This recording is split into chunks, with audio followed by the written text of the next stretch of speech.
And so it is with children. They will have a better chance to flourish, all of them, if they have room to grow and are cared for and loved, especially when they are small.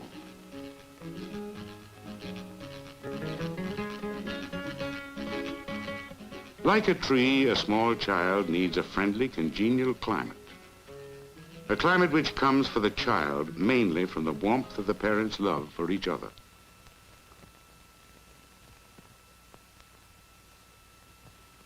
But even the older children flourish in such a climate.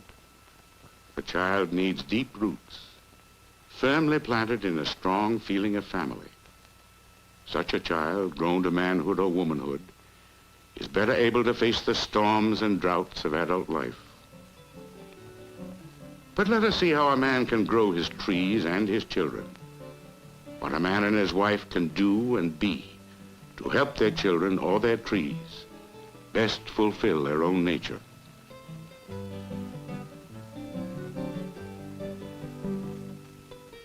When Juan Tomas plants trees, he picks the best soil he can find. A man and his wife are themselves the earth from which their children grow. But this earth is made up of more than just the bodies of the parents. There are other things in it, difficult to see, with which we nourish our children. There is an inner strength and dignity and gentleness that can flow out from a woman who is happy and content with her husband.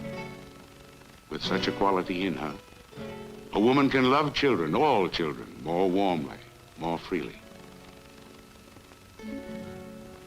De cuántas hojas bordan el suelo, ya de los lirios. The children who are raised in an atmosphere in which there is love flourish and are fortified by it. Verde palmar, ya del soberbio verde palmar.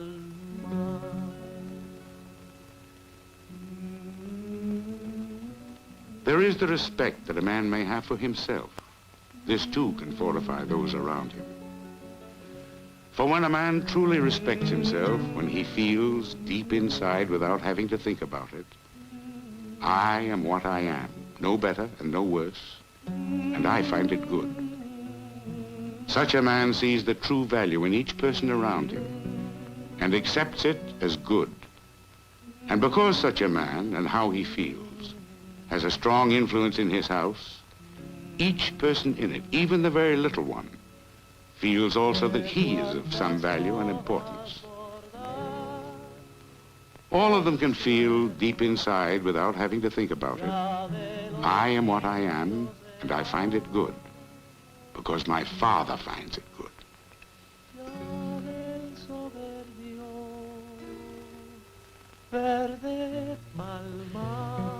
The man who understands trees or children can be firm, but he can also be patient and gentle. When a young child is old enough to dig holes, it is useless for a father to get angry and say, "Don't dig." He would not say to a tree, "Don't grow." A wise parent understands that playing is part of the growing of a child, part of the business of learning how to be a man.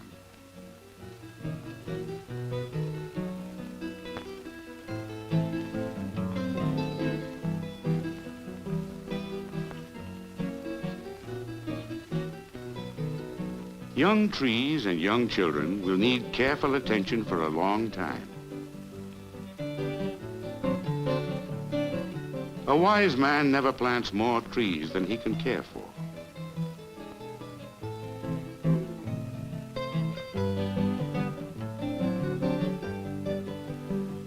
Fewer trees, well spaced, properly cultivated, will grow better than many trees planted too close together. It is a foolish man who brags, "Look how many trees I have planted," forgetting that he may not be able to care for them properly, forgetting how much water young trees need.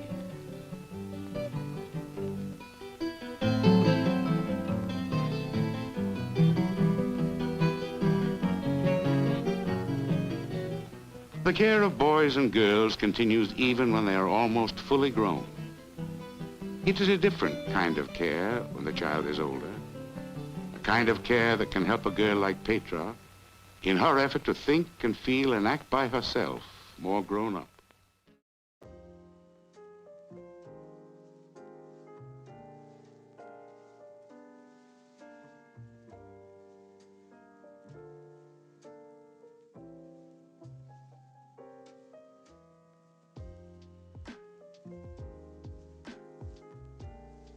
I'm curious even know for his last whatever. We're yapping today. We're yapping today. I wanted to do something, but I didn't know what to do. And then I was like, I think I'll just do like a power wash stream. Because I didn't know what to do. And then I thought I should just do a house flipper stream. And then I thought, aren't those two the same stream? Aren't they like the same thing? Aren't these literally like the same things? Tomodachi Life? I can't play that. I can't play that game. I don't think I can play that game. I don't think I can like play it because I don't think I have like the creative energy for that. No. Anyways, I thought aren't. like those two games, not Tomodachi. I thought Power Wash and House Flipper were the same game. And then I was like, well, if they're the same game and the core of the game is I'm twiddling with my fingers while I talk about something, then why don't I distill it to its purest form? Purely because I think that would do better numerically. Like that does better and algorithmically. You know, like why don't I synthesize what the streams are and just make it appeal more to the algorithm? And I think if I label something just chatting, which I previously thought would make something less value, it would actually be like more clickable, because it's like it sounds like a lower commitment. Like if you click on a VTuber stream and they're streaming House Flipper, there's a level of commitment. There's like a, oh, I don't know, you know, I have to like get to know this person first. You click on a just chatting stream and it's them talking. So you are like, this is the hazing. This is like the introduction to Karas Euphonor. So as I realized this, I probably shouldn't have started the stream by going like, Just whatever, chatting you know is who I am. actually the most popular category on Twitch. It is. And it's dominated by like, I don't know who. I actually don't know who is dominated. So this by. isn't going to be a Left 4 Dead stream. This is not a Left 4 Dead stream. Why? Did you ask this because the stream says it's a Left 4 Dead stream? I specifically tried to make sure it didn't say that. Hold on. Wait. It says entertainment. You lied. Okay. It's not. Hello. I'm Karas Euphonor. The Can first you wrap and the last description for us? Can you wrap? I was gonna like just take the whole Slim verse yapping. and replace all of them with yap instead of rap. What does he say? This is the millennium of aftermath. It ain't gonna be nothing after that. So You give me haven't one more done the platinum intro plaque in and fuck forever. yap, you could have it I back. barely remember So where's who all you the are. bad yappers at? It's like a jungle in this habitat. What the hell does he say after that? I don't remember. I pulled it up. I pulled the lyrics up. But all you savage cats know that I was strapped with cats while you were cuddling a cabbage patch. It's like a Dre verse, but he sounds like M because it's like I think it's like an M song. No, it's a Dre song. M's in it, but he does the chorus and he does like the first two verses. And he flows a bit like Eminem in this song. I think it's because Eminem just has a strong presence in this one. I don't know. Fuck yep, you could have it back.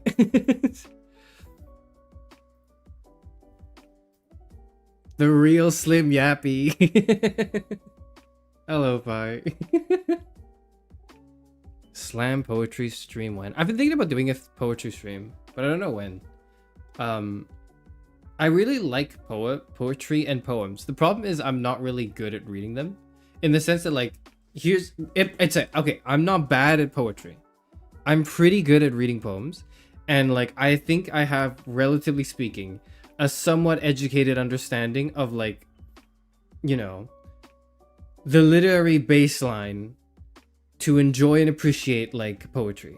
However, I like it more than I'm good at it. Which tends to be like a thing for many things, actually. Like, I like the thing more than I'm good at it.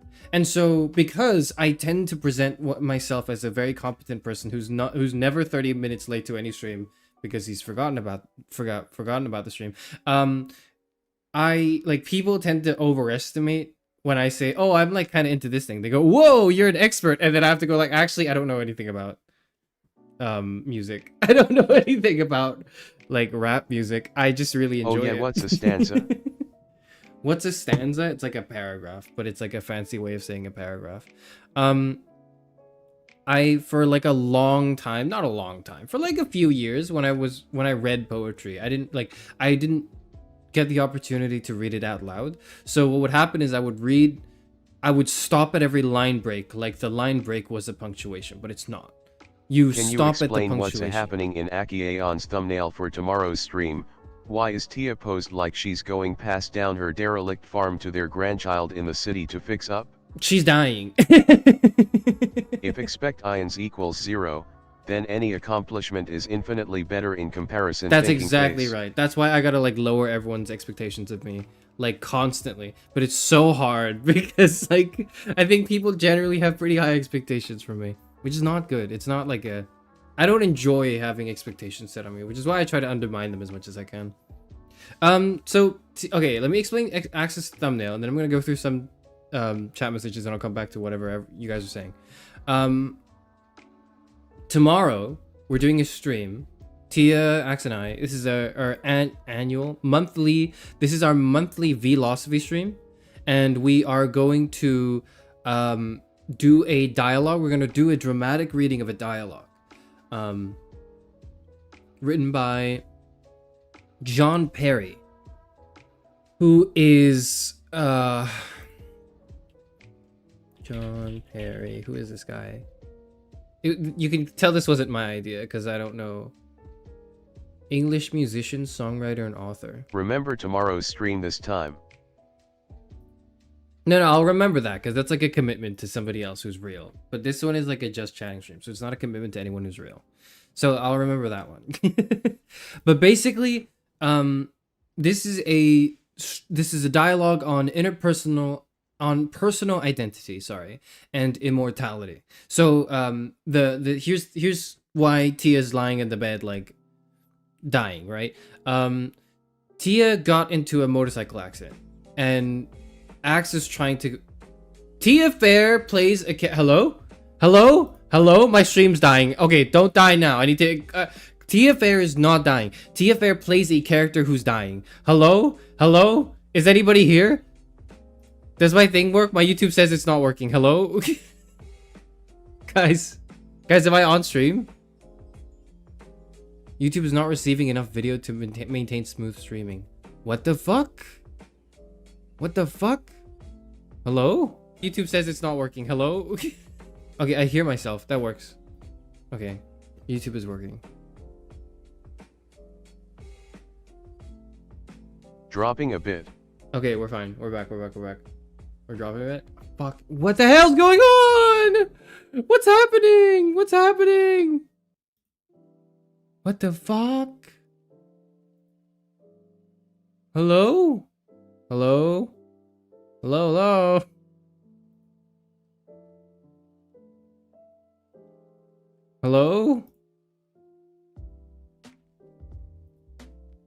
Oh my god. It's working. You just need to refresh. Okay. I'm just gonna assume it's working. Sorry. Tia is not. Tia plays Gretchen Wereb, a teacher of philosophy at a small Midwestern college, and who got into a motorcycle accident, has been placed in a hospital room. And this conversation takes place 3 nights before she dies from her injury. So you kind of know that she's going to die right from the beginning, right? So you know the character dies. So it's not a spoiler. It's literally the first paragraph of like it's like the introduction, okay? Sam Miller is a chaplain and a longtime friend of Wereb's. So that's Axe. Axe plays Sam Miller. And Dave Cohen is a former student. I play Dave Cohen. So what we're going to do is we're going to read this brief dialogue. And Tia's going to pretend like she's dying. Oh my god. Hello? Hello? It was using my, like... Dude, it was using my phone data. I was streaming on my phone data just now. What was it doing that? I plugged my phone in for my, like, VTubing thing, and then it started using my data. It started using my fucking data for the stream. Dude, what the hell? How much did it use? Okay, we're fine now, right? I turned it off. Oh, 07 phone. Fuck, dude. It's okay. It's literally fine. I have like 10 gigabytes a month. It's fine. It's 10. It's like, no, I have like 20 gig. I have 30 gigs a month. Do I? I don't know. I just. Good evening, Sheris. Hello. Hello, Viking. I hope you're doing okay. I saw that you are suffering from something. I think that's like everyone in general, but like, you know, you specifically, I hope you're okay. I hope you're doing okay. Boy failure. Leon, don't walk into the stream and say that. You know, can you look? Whatever. What the heck? Okay, what was I doing? What was I talking about?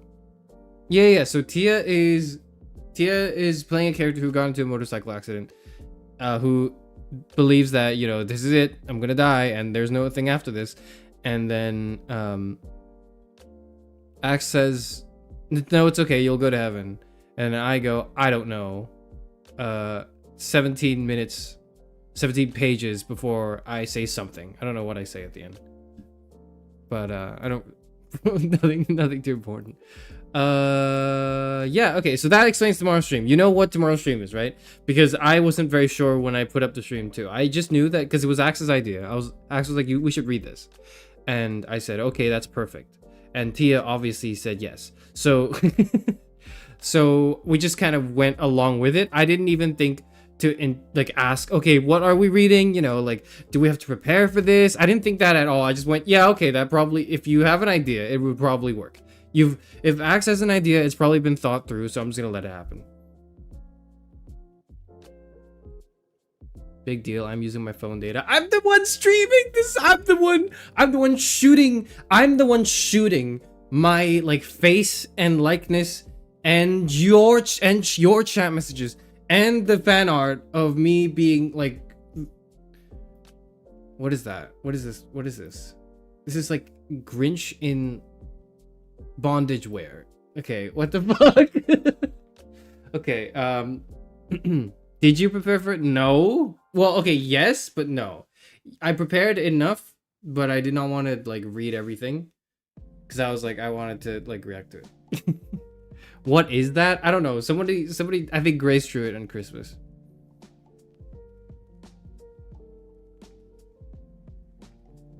Okay. Good evening, Karis. Yep. Good evening. Chairman is that guy in the group project. I'm literally, no, I'm the guy in a group project, okay? I'm literally the guy. Okay, so have I told you guys Leon, this? you're so right, King. I'm so good at hello yapping. And good night. We're gonna, hello, FZF, good night, FZF. I'm, as you may know, I am the yap god. I'm beginning to feel like a yap god. That's what he says, right? That's what Eminem says in like one of his songs. It's called Yap God, I think. So what fuck was I saying? I am so good at yapping. Like, one of the ways I got by in uni was by taking advantage of all the people who were who were not good at yapping. And okay, here's what I mean.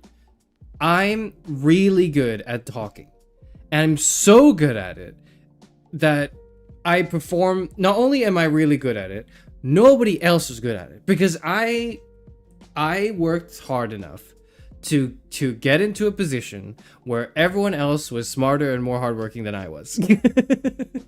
No, sorry. I worked hard enough. But I was cleverer. I was smarter than I was hardworking.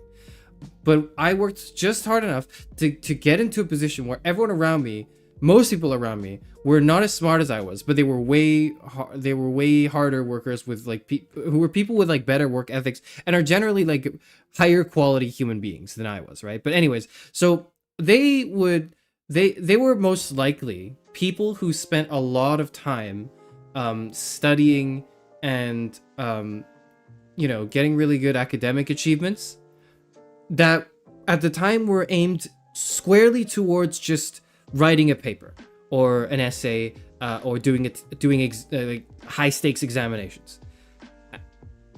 And because of that, they were not yappers, all right? They were not yappers. So what I did, yes, I delegated. So what I did was I offered in a gesture of goodwill. I was like, hey guys, how about I do the presentation? How about I go out and I speak and I take all the questions. I can take all the questions. I can think on my feet. I can do all that. I could definitely do that. And so since I'm taking such, and then they would look at me obviously and go, Chairman oh has my this God, habit Karis. of saying things with the worst phrasing possible first, then backpedaling and trying again. That's not true. I don't say the worst thing possible, okay? I just say something that needs a little bit of correcting, and that's why the backpedaling is there, okay? But it's not backpedaling, it's actually recognizing one's mistakes and moving on from them.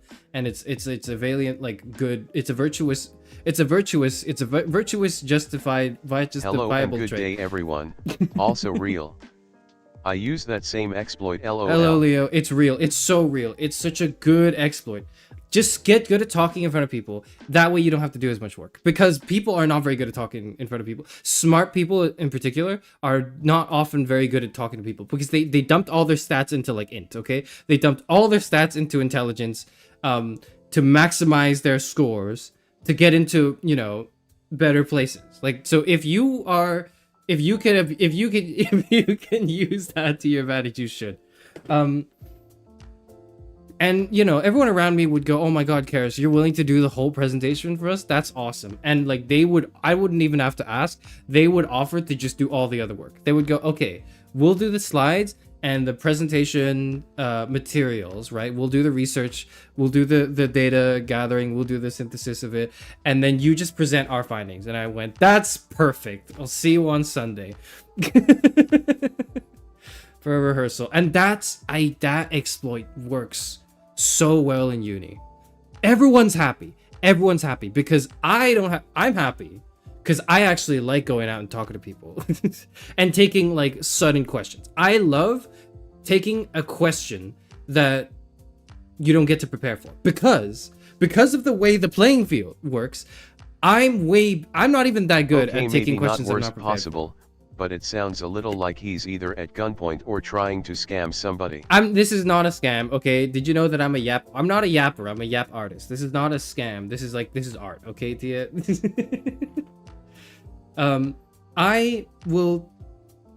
I win because I don't have to do much work. Like I have to show up on the day and turn up 100%, and that's all I need to do. They win because they don't have to talk. They don't have to talk to other people, and they don't have to freak out at a question that's directed at them that they're not prepared for. I love questions that I'm not prepared for because it gets me thinking. It gets me a little, like, I get a little tingly feeling from somebody asking me a question that I'd never heard of before. That's great because it gets me thinking it gets me in a different frame of mind. I don't know many people who enjoy that. I think people generally feel a lot of anxiety from this, which I understand, I think. And by like I understand, I mean like I think I've observed that it's like a normal common thing, but I don't have that. I actually don't have that. I thrive under like improv pressure, I guess I'll say.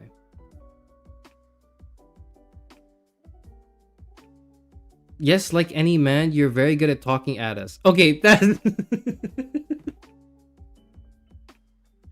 that's what you're here for, right?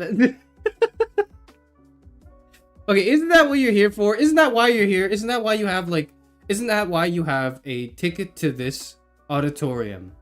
The Karis Schufenor channel.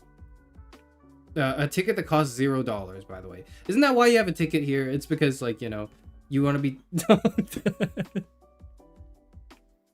It's fucked up. I'm backpedaling from this conversation. I'm gonna move on to something else. Somebody said something, right? I gotta oh yeah. Kingwood asked earlier, Karis, what's the intro from? The intro is from it's from this video. From this, like, was this a PSA video? I think it was. It was like some sort of, no, it wasn't. That was the other thing. It's from this video titled The Roots of Happiness. And this shit was 20 years ago. No, this shit was 60 years ago. 70 years ago. It was before my time. It was before I was born. Because I'm 60 years old, right? That's what it came about. It is just a video. I'm not even sure how to explain it. I'll explain it during my anniversary. That's what I'll do. Sharis We'll and watch chat. it and I'll explain it in my anniversary. First time catching a Sharis stream, hand pink waving.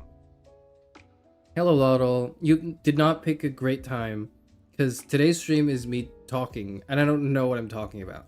I was hoping I would figure it out when I like clicked go live. I'm gonna be honest. Like I scheduled this stream like half an hour later than it should have started. I did not post the schedule. I forgot to on my YouTube. I posted it on my Discord. When did I post my schedule? I posted this on the 22nd. That was 2 days ago. 2 days ago, I decided, okay, I think I'm going to stream this week. I'm going to stream on the Friday. And I didn't really think about what to stream. So I thought, I'll just do it.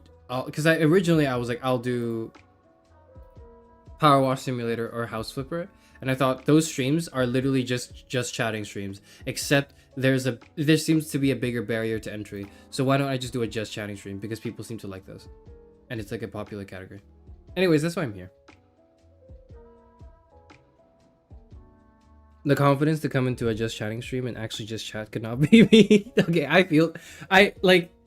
think I'm on the opposite end of the spectrum, where I'm like, I can do this, but I could not, like, it's taken me months to script something and like make sure I don't fuck it up. Because in a live stream setting, I feel like there's a lot more forgiveness if I fuck up. Like if I say something that doesn't make any sense, I get to go, hold on, let me clarify, let me just do this, right? Okay, do you get it now? And I get this like back and forth with you, member of chat, you real person, government name, as I point straight to the camera and then into you and your soul. I get that back and forth, and I get to understand when you understand something. But then if I have to do like a scripted video or a presentation where it's really just like a one-way, like an explanation of something, I don't know when you understand. And I can never know when you understand it. So I either over-explain stuff or I under-explain stuff. And if you over-explain something, you sound really annoying and condescending. Because then you sound like, I don't know what you sound. You end up sounding like, oh, okay, little baby. Here's what the definition of an argument is. And it's like it's not offensive because I don't like, or maybe it is offensive. I don't mean to offend, but I tend to fall into that a lot.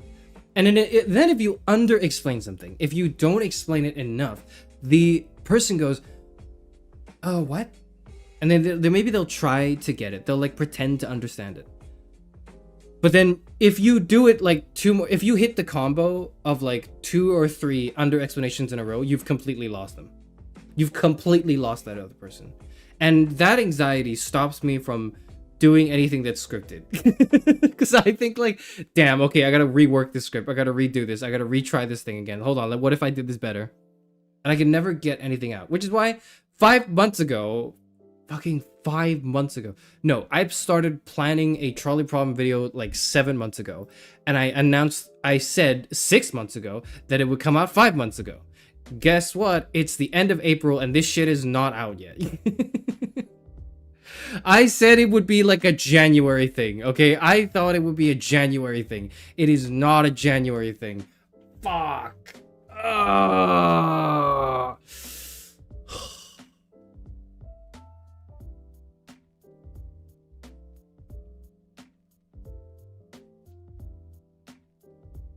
I wanted to let I wanted to let you know I watched some of your Respecting Women VOD to get a feel for your brand. Oh shit, what did I say? Which one did you watch? Which one did you watch? Wait. Which one? Tell me it was like a good one. Tell me it was one where I had like a good opinion. Just chatting while playing a trolley problem game. I'm not playing a trolley problem game. I hate just chatting while playing a trolley problem game. Congratulations on the double poll. Congratulations. Which one did you watch? I'm frantically going back in my VODs. The latest one? Shit, which one is that? Did you watch the misogyny is cringe one? Okay, that's not too bad. I think I did. I think I said I got my points across in that one. I hope. I think I said what I needed to say. Yes. Okay, good. Okay. Sorry, I think my parents I think parents just came back with it. Okay.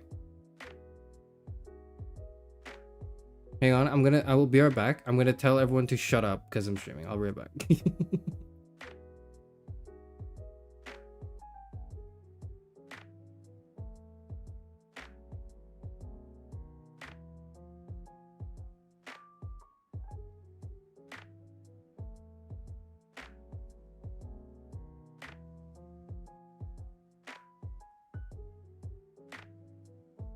Hello, I've returned. You didn't hear anything. If you did, you didn't. When the trolley problem essay comes out, could it start with a large ass sigh and say in the most annoying tone, I've been working on this video for a long time. I hate that. I hate that. Actually, thank you for saying this, Barrels. I hate this. Please, thank you for articulating my hatred towards this. I don't know you. Like, not you, but like when I click on a video essay from someone, it is very likely that I don't know you as a creator. It is very likely that this is the first video I'm watching from you. Don't act all familiar with me if this is something that's meant to be like wide-reaching, okay? I've been working on this for a very long time. I don't care! Get to the thing you were working on! I don't care! Tell me the thing you were working on. Present it proudly. Don't do the whole like, oh, you know, and I was just... Unless, right?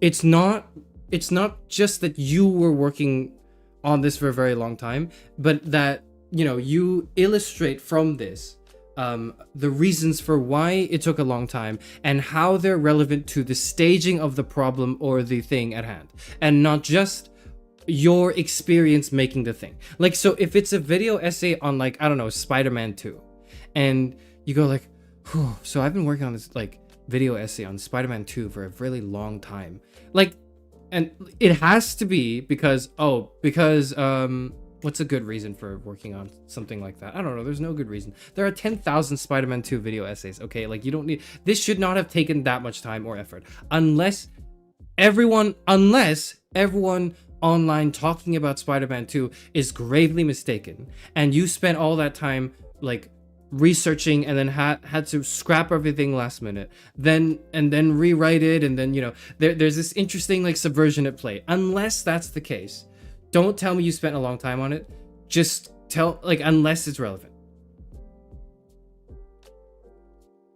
I can't wait for the Chaos Trolley Prom video intro. Can I, hold on, can I show it? Wait a minute, what if I showed you? Okay, what if I showed you one frame of the intro? Do I have it? Wait a minute, do I have it? I think I deleted it. No, wait. Let me go my recycle bin where I have like 10,000 things. Call of Cthulhu. Intro. No, where is it? Grinchware? No, that's the thing. Oh, I found it. Okay. What if I showed you like the first frame of it? You're gonna lose views? Maybe you should play the chemistry from our Angry Geologist voice pack. I could do that too, actually. Thank you for reminding me, Vi. Wait, did I play it? I think I played it at some point. I think I played it like on a stream a while ago, but I don't think everyone's seen it. Let me play the... How do I play a video? Is it image? That it surely could not be image, right? Surely it's not. It's media. Okay, it's media.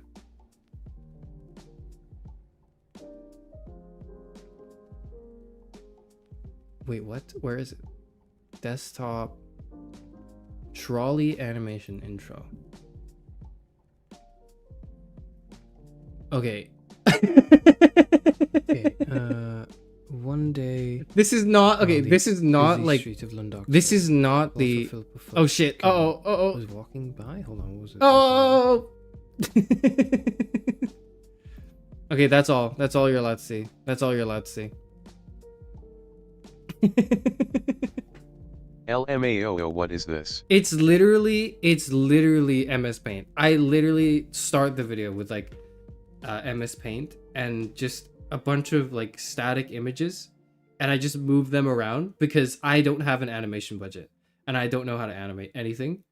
So I actually unironically did like an MS Paint thing. That's not the intro to the video, but that's footage of the intro. Like I edited it obviously, but that's I actually have like it's not like, oh, I'm doing it and I'm 10% into the progress of this video. I'm actually like 70% of the way through this. But holy shit, like I'm gonna do the it's taken a long time, guys, to do like the trolley problem. You know why? Okay, you know why? It's because the trolley problem video is not a video about the trolley problem. It's a video about content.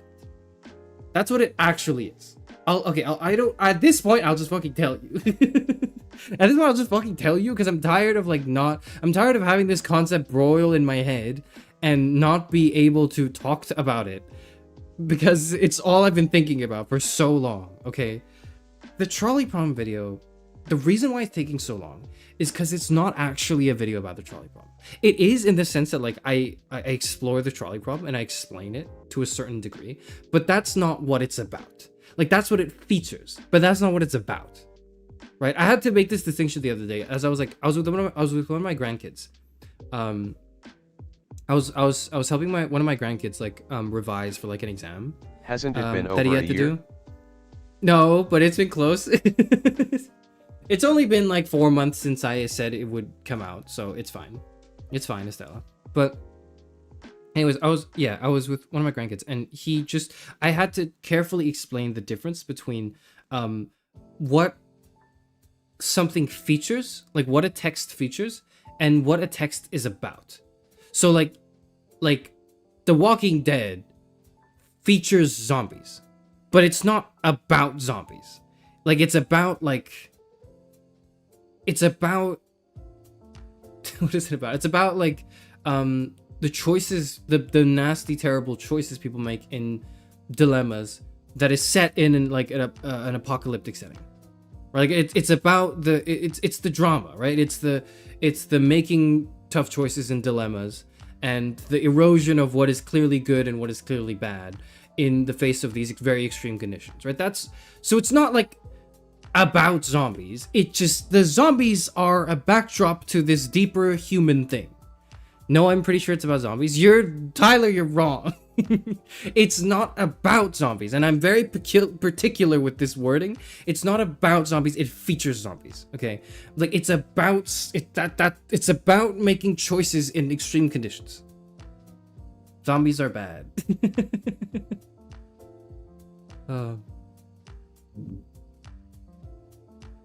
A good budget-friendly intro for another trolley problem essay would be a black screen, you voicing a person pleading for their life, and then a train horn cuts you off. Okay. No, it wouldn't. No, it wouldn't be a good, it wouldn't be a good intro. It wouldn't be a good intro because you don't know what the stakes are. It's not a good intro because you don't know who I am when I plead for your, help. You don't know what's at stake here. You are vaguely aware of the trolley problem, but you don't really know. The trolley problem video features the trolley problem, but it's about Karis's crash out. It actually is.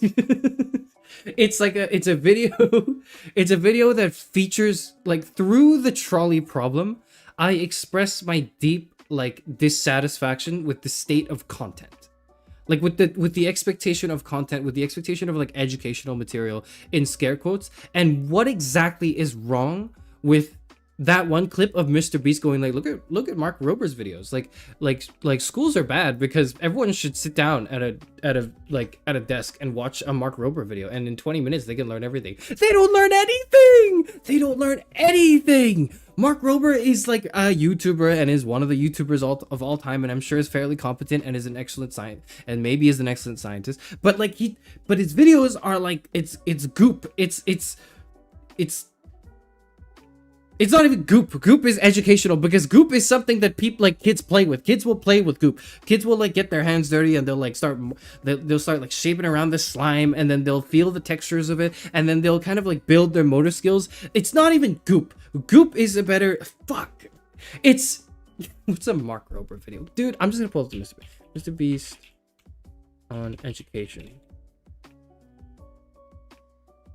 No, pass all 12 grades, win $10,000. Fuck off. Fuck off. Fuck off. No, where is it? Oh my god. On education, Mark Rober. I can't find the clip. I'm pissed off. And I can't find the clip. Mr. Beast podcast clip talking about schools. Okay, there we go. Surely that's it.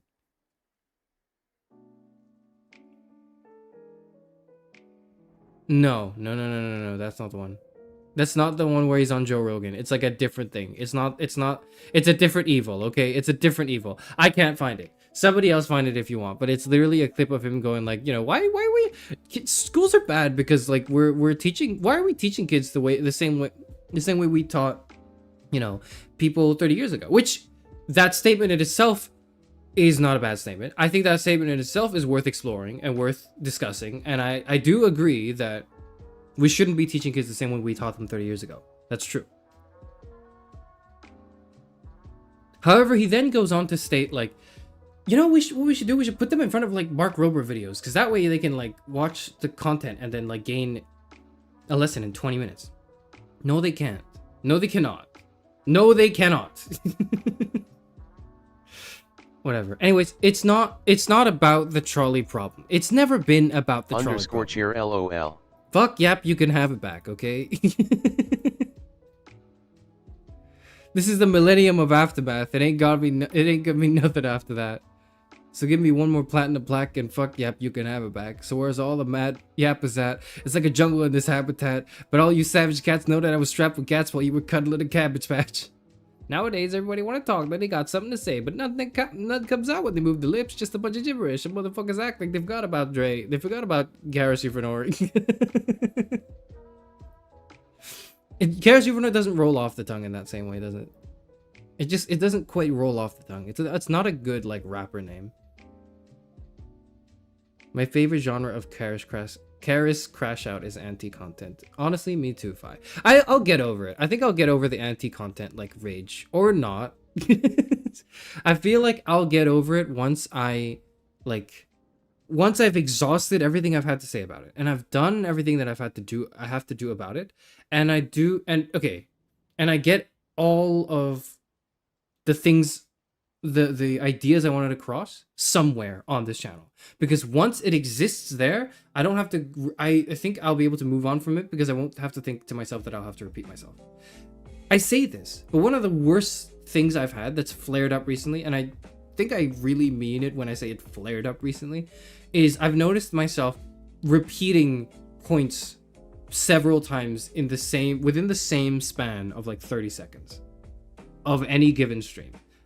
I don't know why. Either this sometimes comes in the form of me literally repeating the words, and sometimes it's me restating the same point. And this deeply frustrates me because it's not intentional. It's something I don't want to do, but I feel like I've been doing it a lot recently. And nobody calls me out on it or anything, because it's like there's nothing wrong with it inherently. I just annoy myself with it. Like, I don't even think it's inherently a bad thing, or like I don't get annoyed when other people do it. I just get annoyed when I do it for some reason. I don't know. It's not true. I learned that I owe my elderly Egyptian science teacher an apology every time I interrupted his tangents about magnets after watching a Mark Rober video. What?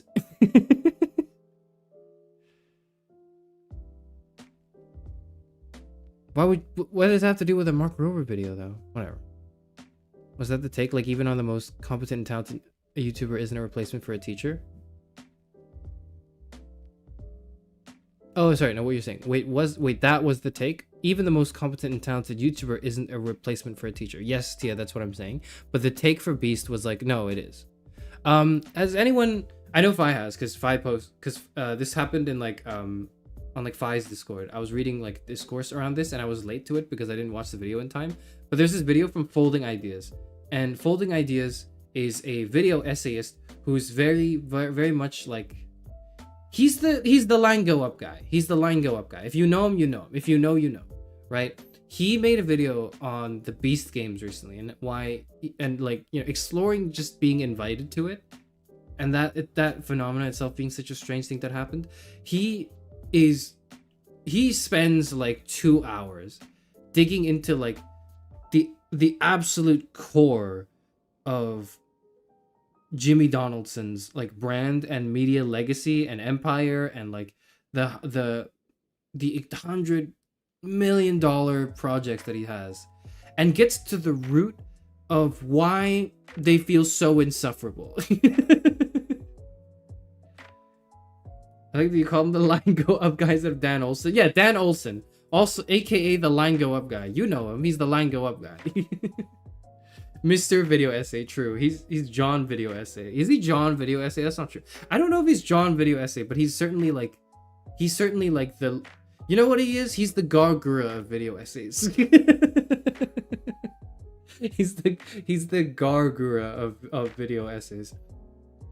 So I don't really have much to add onto that video, except to just echo the sentiments that a lot of people have said, which is essentially the absolute fire quote that is in a very real sense.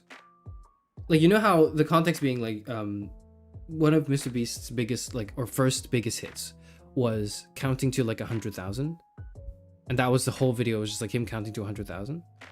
In essence, he never stopped counting. That his entire legacy after that has largely been just that. It's him counting up to a bigger number. And that is such a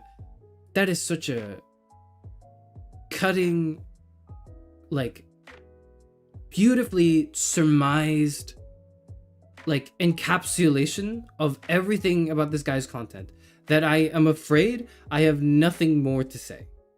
I'm afraid that, like, after having watched that video, I have nothing meaningful to say about Mr. Beast anymore. He said all of it. It's not a fear I have, but it's like a thing I notice where, like, if I watch something that's really, really good, it could be a video essay, it could be a film or whatever, that just gets at the heart of something that I care about, I find that I no longer talk about that thing as well or as confidently, because I just kind of go like, you should just watch this video, or you should just watch this movie, or you should just play this game. This game just expresses everything I wanted to express, but better. Like, if I could take this video essay and I could fold it in half, and then fold it in another half, and then like chew it, and then like swallow it, and then digest it in my system, and have the nutrients of it be absorbed and shape and form my human being, I would do that.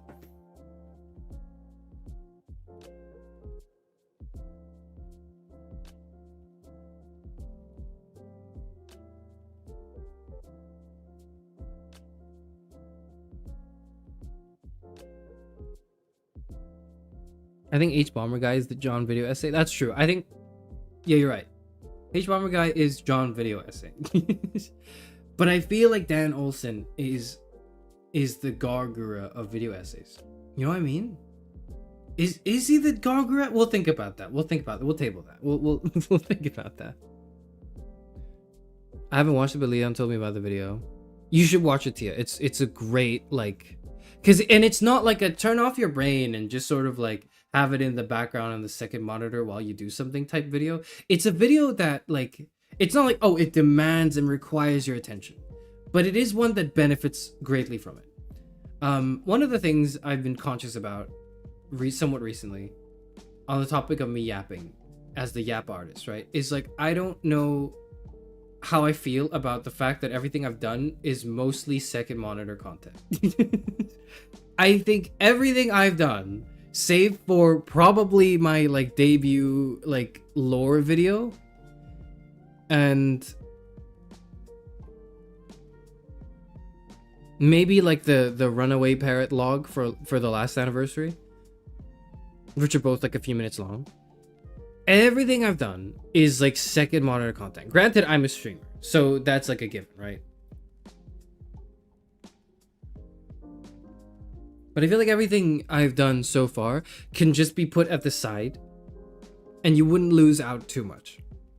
I don't know how to feel about that, because it's not a bad thing necessarily. I know my place in this like ecosystem, and I actually don't, I think it could be good, because second monitor content is a lot easier to get into than like primary monitor content.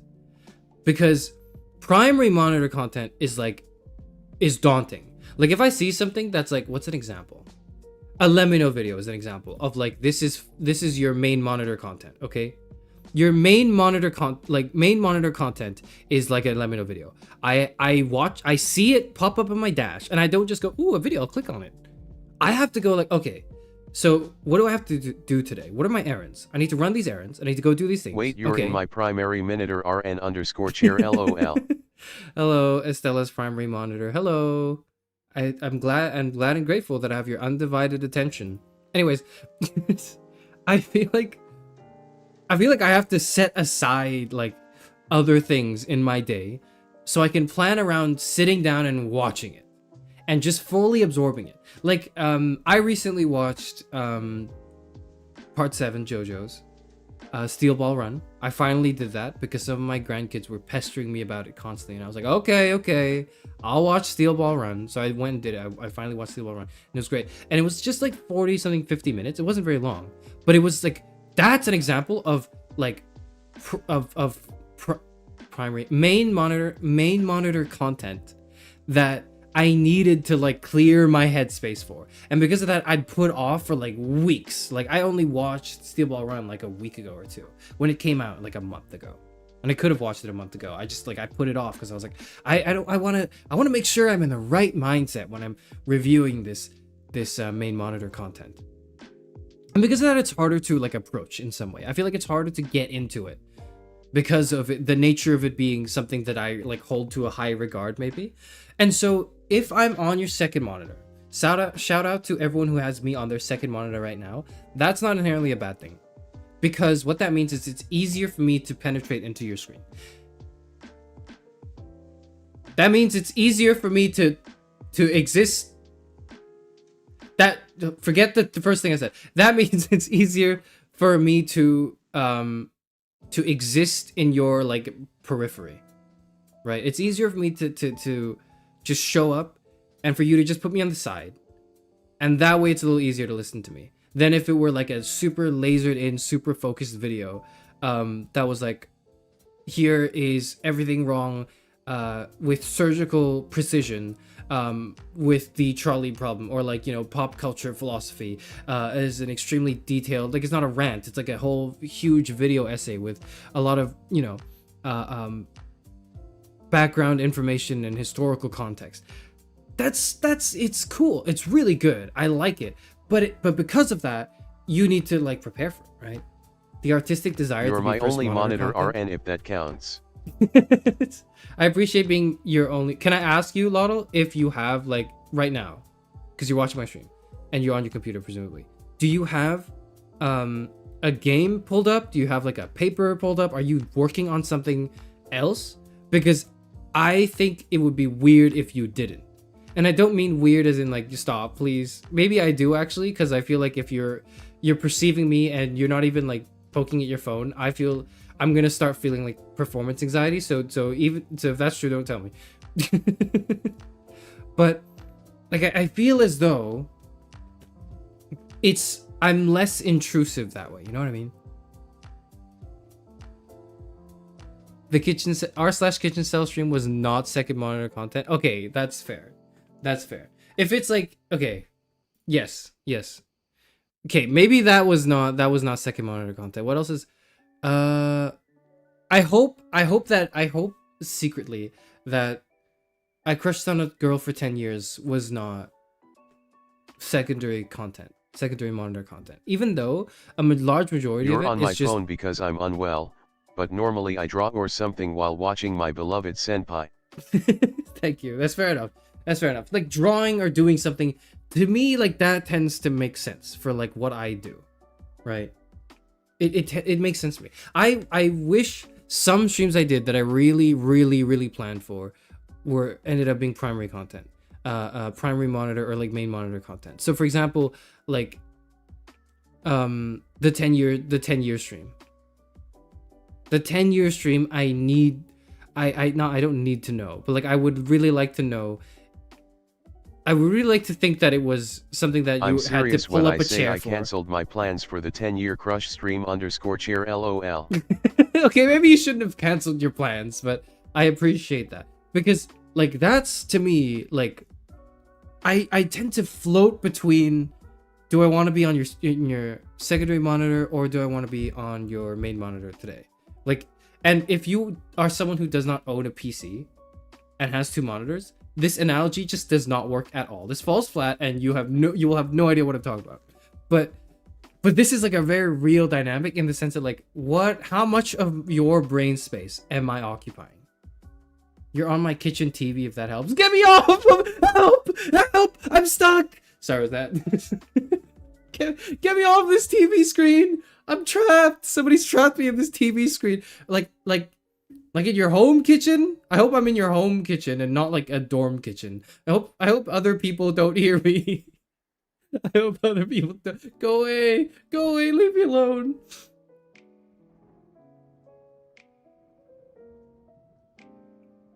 No, you're just on my laptop after eating. My phone is somewhere else. You're on full screen too, so feel free to feel anxious. Fuck! That's crazy. That's crazy. You gotta give me a little space, man. You gotta give me I gotta back up a bit. I have to back up a little bit. Okay. So the hate speech debate accent I did must be primary content. How flattering. It is! It is primary content. I'm gonna be honest here. I'm gonna be very honest with you because I don't hold back. I have a bias towards people like I work with. So even if I deemed it, I don't, but even if I deemed it secondary monitor content, like something that like you do, something that Axe does, right? Even if I deem it like secondary monitor content, I tend to like go, no, I should shift it to primary because, or like main monitor content, because it's something that like, because these are like my coworkers and it would be prudent for me to act upon my strengths as an evaluative content creator. I hate those words. I hate them. Ugh, I said those words and they escaped from my mouth like spiders. It's disgusting. I never say that again, Kara. What was I saying? Yes. Yes, it's primary. It's primary. Because secondary monitor is like, it rolls off the tongue. Primary monitor is not what you, that does not roll off the tongue for me. I need to say main monitor. But then if it's main monitor, then the other monitor is the side monitor. But then I want to say secondary monitor, so I keep saying primary. Whatever. I'm actually cooking for my roommates right now. Fuck. Shit. Hello, Leo's roommates. I'm so sorry. You have to be a part of this. You, please don't listen to me, please.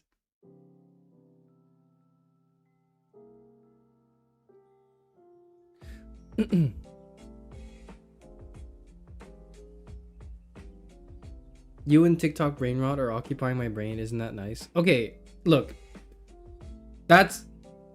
Don't put the other thing away. Okay? I would rather... Okay, I don't want it to just be me. But I also don't want to be like... I also don't want to be brain roommates with TikTok, okay? With anything from TikTok.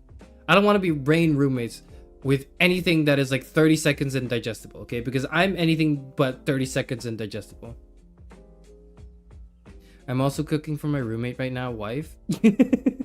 But I cannot, like, I don't know why, but like when you do stream, you tend to stream when I'm making food.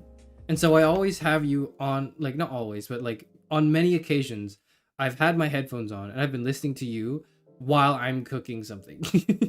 It's weird. And so I associate your streams with me cooking for some reason. For some reason, like that's just occupied. That's the other thing is like, have you noticed that like what you do on like either a secondary monitor or whatever you do on your phone while you are preoccupied with a primary task tends to be associated in your brain like in the same way. I don't know if I'm making sense. I'm not a psych VTuber. I'm a philosophy VTuber. I'm a philosopher VTuber actually. I'm not even a philosophy VTuber. You know what I mean? Where the associative memory thing, where, for example, right? Like, I remember the first time I was listening to the J. Cole album, and I'm sorry because this seems like the type of thing I would rant against. Right? This seems, what I'm about to tell you, seems like something Karas Shifunor would wave his fist, would shake his fists at the sky for, and go like, no, this isn't right. This is not the natural order of things. You should let the piece of media imprint itself upon your soul. Like, I would probably say that to what I'm about to say, okay? But the first time I listened to the J. Cole album, I was playing like Raft. It was like a brief few days of respite I had from my usual day-to-day shit.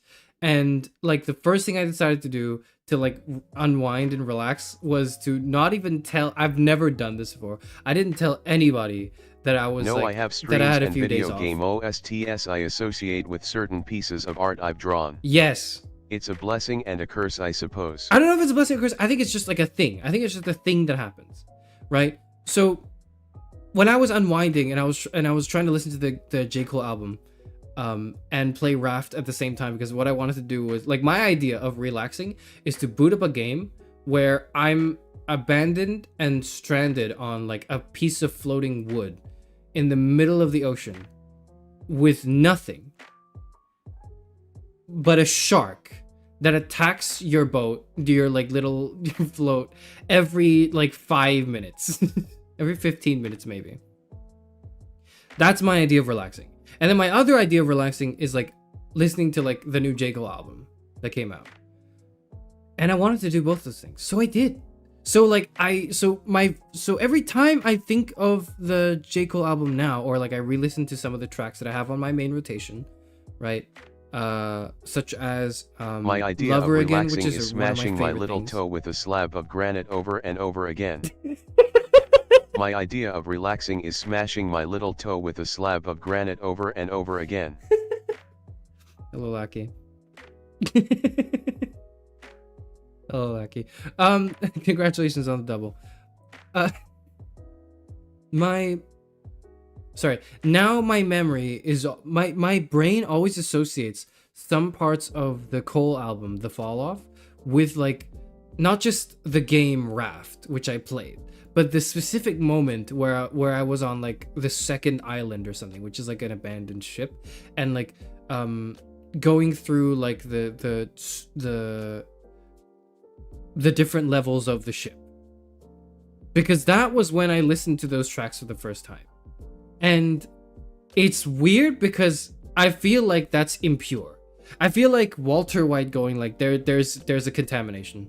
There's a contamination in this. This is not 100%. This is not 99.7% purity. We don't want this. Okay? Like that's how I feel about it, on like to some extent. But to another extent I don't mind, because I feel like that's just, I wanted to do those two things at once. And I don't feel like it ruined one or the other. It's just I now associate that memory with this other memory. And it's like kind of relaxing, actually, thinking about it that way. I don't know. Does it fuck up the song for me? Does it? I don't know if it does. Are you gonna kill me if I said that I associate like the Kendrick Lamar's like GNX album with me playing Minecraft with my friends, except my friends were offline, but I was still on like the server, and I was like just working on like the mob. I was working on building my mob grinder, because I do that because I'm a fucking nerd in Minecraft. And instead of like enjoying the creative liberties that the game gives you, that's why I can't play Tomodachi Life, by the way, because I'm not actually gonna play the game, I think. But like instead of like enjoying the aesthetics of it, or like trying to decorate your house or whatever, I was just like, how do I optimize this mob spawner farm that's somewhat close to this other mob spawner? Like, where can I put the enchantment table so that like the optimal route between enchanting and like disenchanting something and then getting more XP is like the best it could be. Anyways, I associate the GNX album with that sometimes.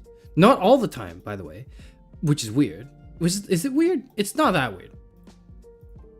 I associate the album with me playing in that Minecraft server specifically because it was the first time I listened to the album, but that's not the only thing that pops up, and it doesn't pop up often. As in, like, if it's on rotation, I don't suddenly think, oh yeah, I was playing Minecraft. Not all the time, But like I want to say maybe 30% of the time when I listen to a song from the album at any given point, I just suddenly think of Minecraft.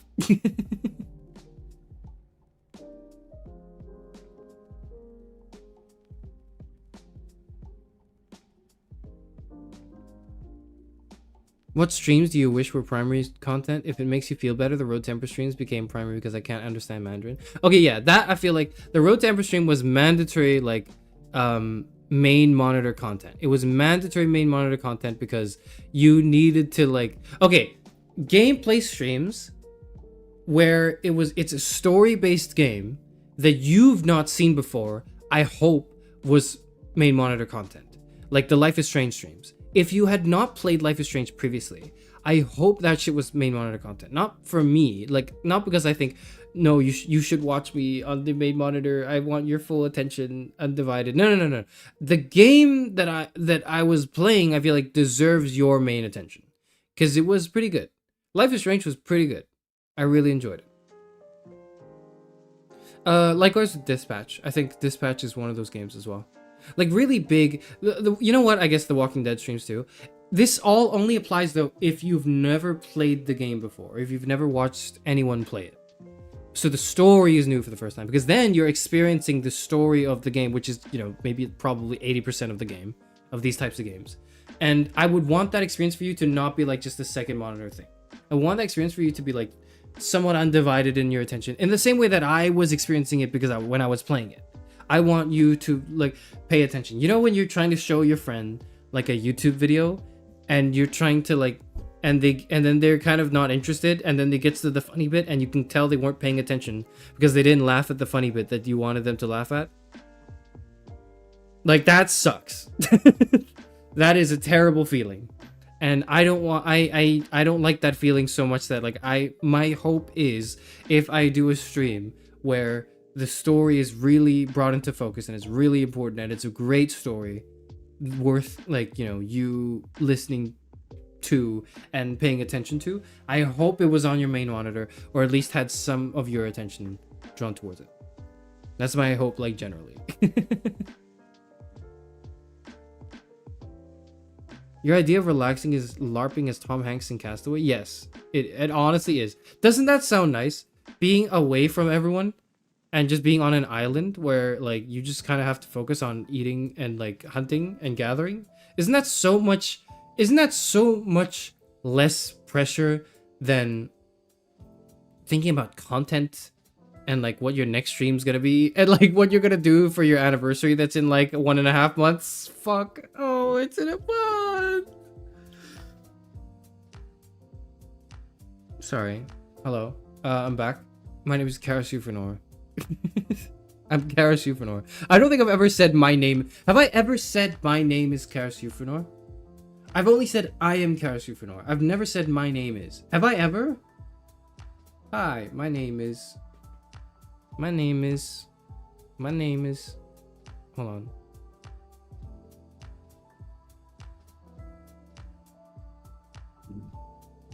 Does he have a line about rap in that?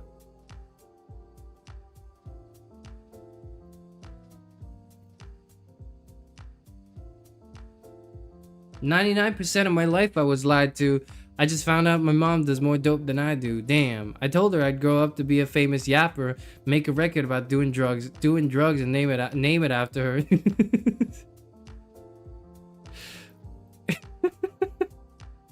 That's it. That's the only bit of this whole song where he mentions rap. That's where he uses the word rap. I'm sorry. I have this like this ingenious idea of titling and thumbnailing this stream in this specific way came about to me probably like 2 hours ago. And I just want to say that because it came by recently, all I can think of is like, how many songs do I know mention the word rap in them? And how can I replace them with the word yap instead?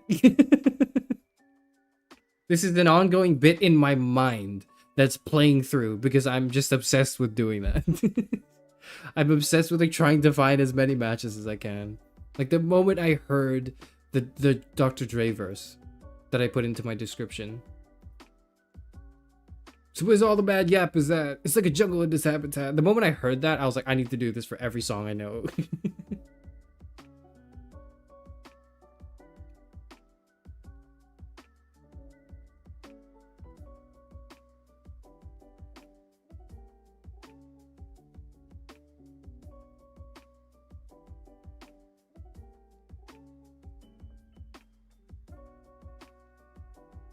Philosophy Island in Tomodachi would be fire. I don't know what the I don't know what the Philosophy Island would be, because do I like put myself in? First of all, that's weird. I don't feel like I want to put myself in among like all the other, because is it just me and then all like the greats? Like, is it me and then it's like Confucius who lives next door, and then Plato, and then like Schopenhauer? Like, what the fuck? Like, what is that island? Like, is it just me and all the is it then like me and the professors that I know that I worked with? Is it like me and my philosopher peers in IRL? Is it me and like Tia and Axe? Because if it's me and Tia and Axe, somebody's done that. Fufu as the cat has done that on the Discord. We all three of us have been made into like me's in the Tomodachi, in like on that Tomodachi Island, okay? Which apparently consists of like other people too, but I don't know who those other people are. But whatever, it's not my business.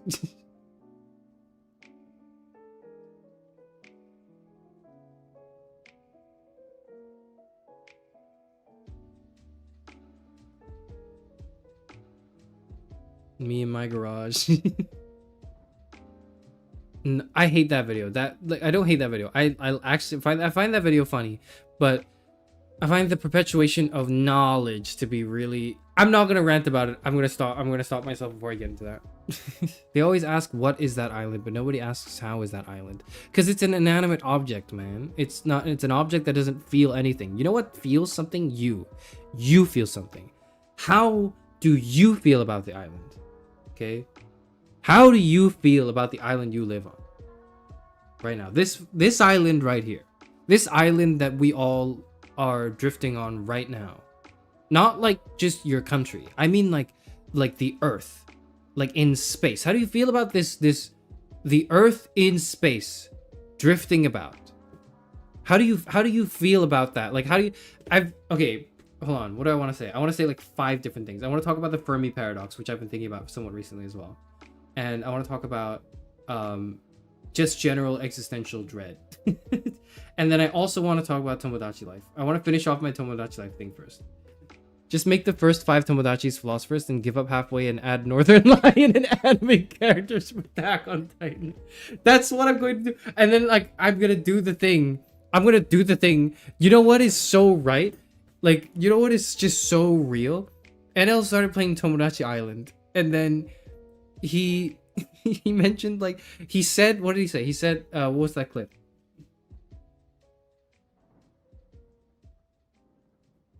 Northern Lion, Tomodachi Island, fictional characters.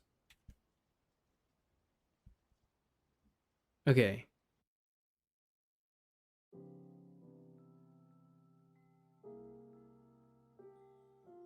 Where is it? Hold on.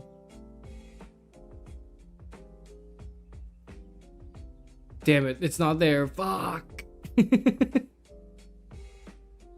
There's a clip of him saying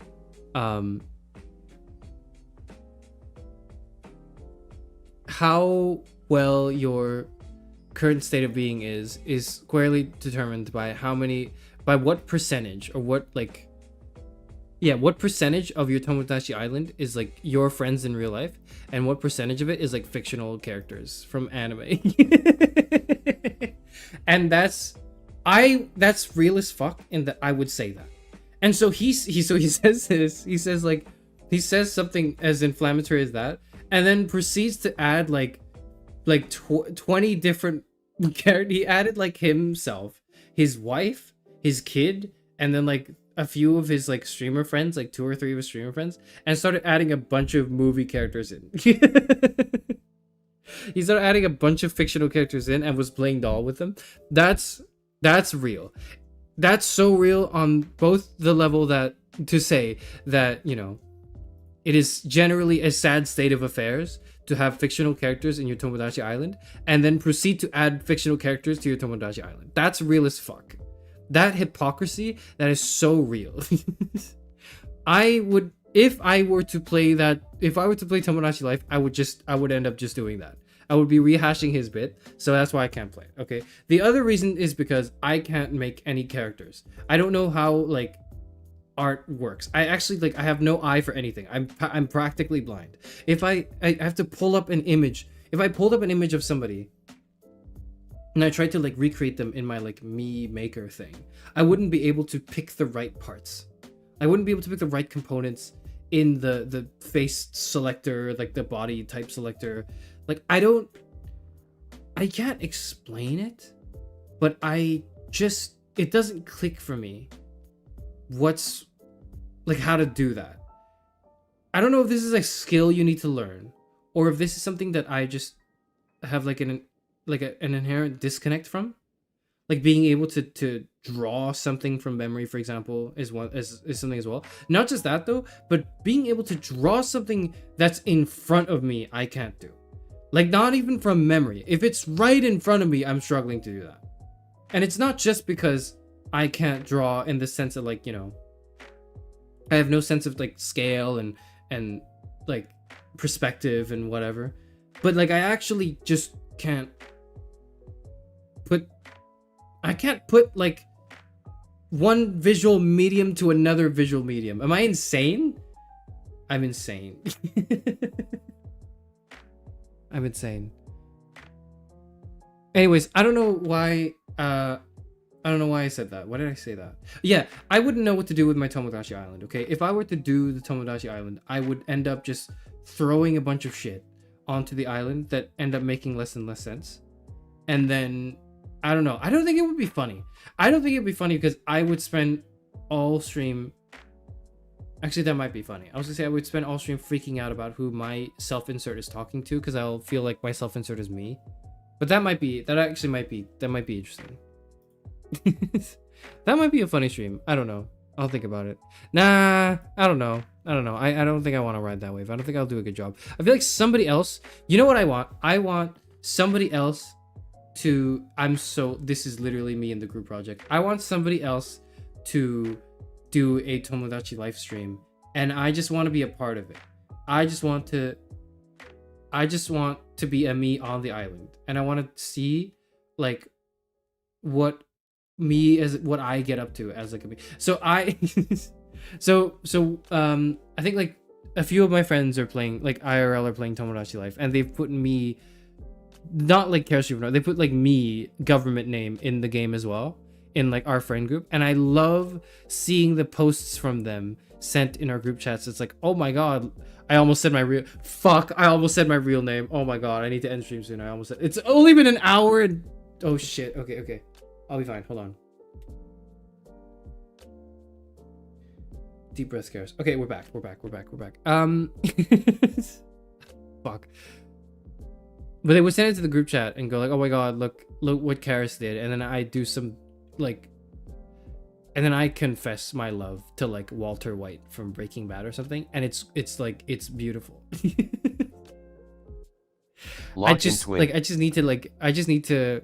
I want to see more of that. Okay, I want to see more of that. I think drawing is a cognitive component to it. Yes, like I just can't do it. For some reason it doesn't click for me. Do you have the thing from Apothecary Diaries where the magistrate sees people as shogi except one of the concubines? No, I don't see people as shogi generally. I see people as, how do I see people? I see people as people, and what I mean is like, people are multifaceted and complicated and messy, and they're overwhelming, and that's why I don't like being around too many of them. I can't like reduce people to one or two Chairman traits. Loki accidentally doxing himself frequency has been increasing. I don't know how come. I don't know why that's happening. I actually think like it's a serious problem I need to sit down and think about, but I'm not going to. Did I actually say anything? I didn't say anything. I did not. Real talk, Karis, 5-second delay in stream kill button. Oh, that's a good idea. I don't know how to do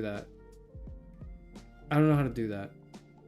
But also, like, what would you gain from me saying my real government name that's just like my first name?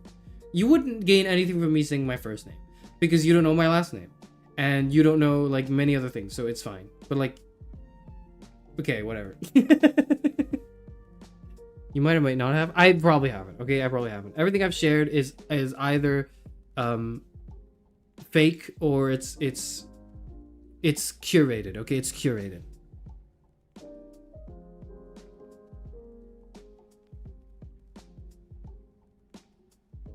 The day when he says his government name live on stream accidentally draws nearer each day. The thing is, I don't even say my own government name very often.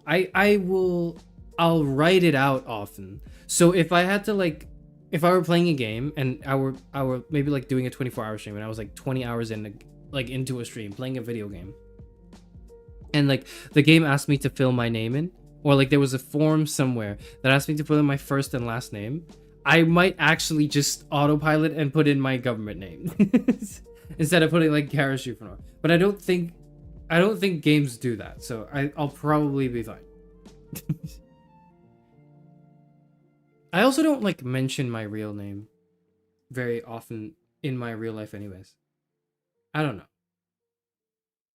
I'm not thinking about that. I'm not gonna think about that. Anyways, I can't see people as shogi like that, like the guy from Apothecary Diaries, because I find it really difficult to boil people down to like one trait. Like that's weird to me. You know how like in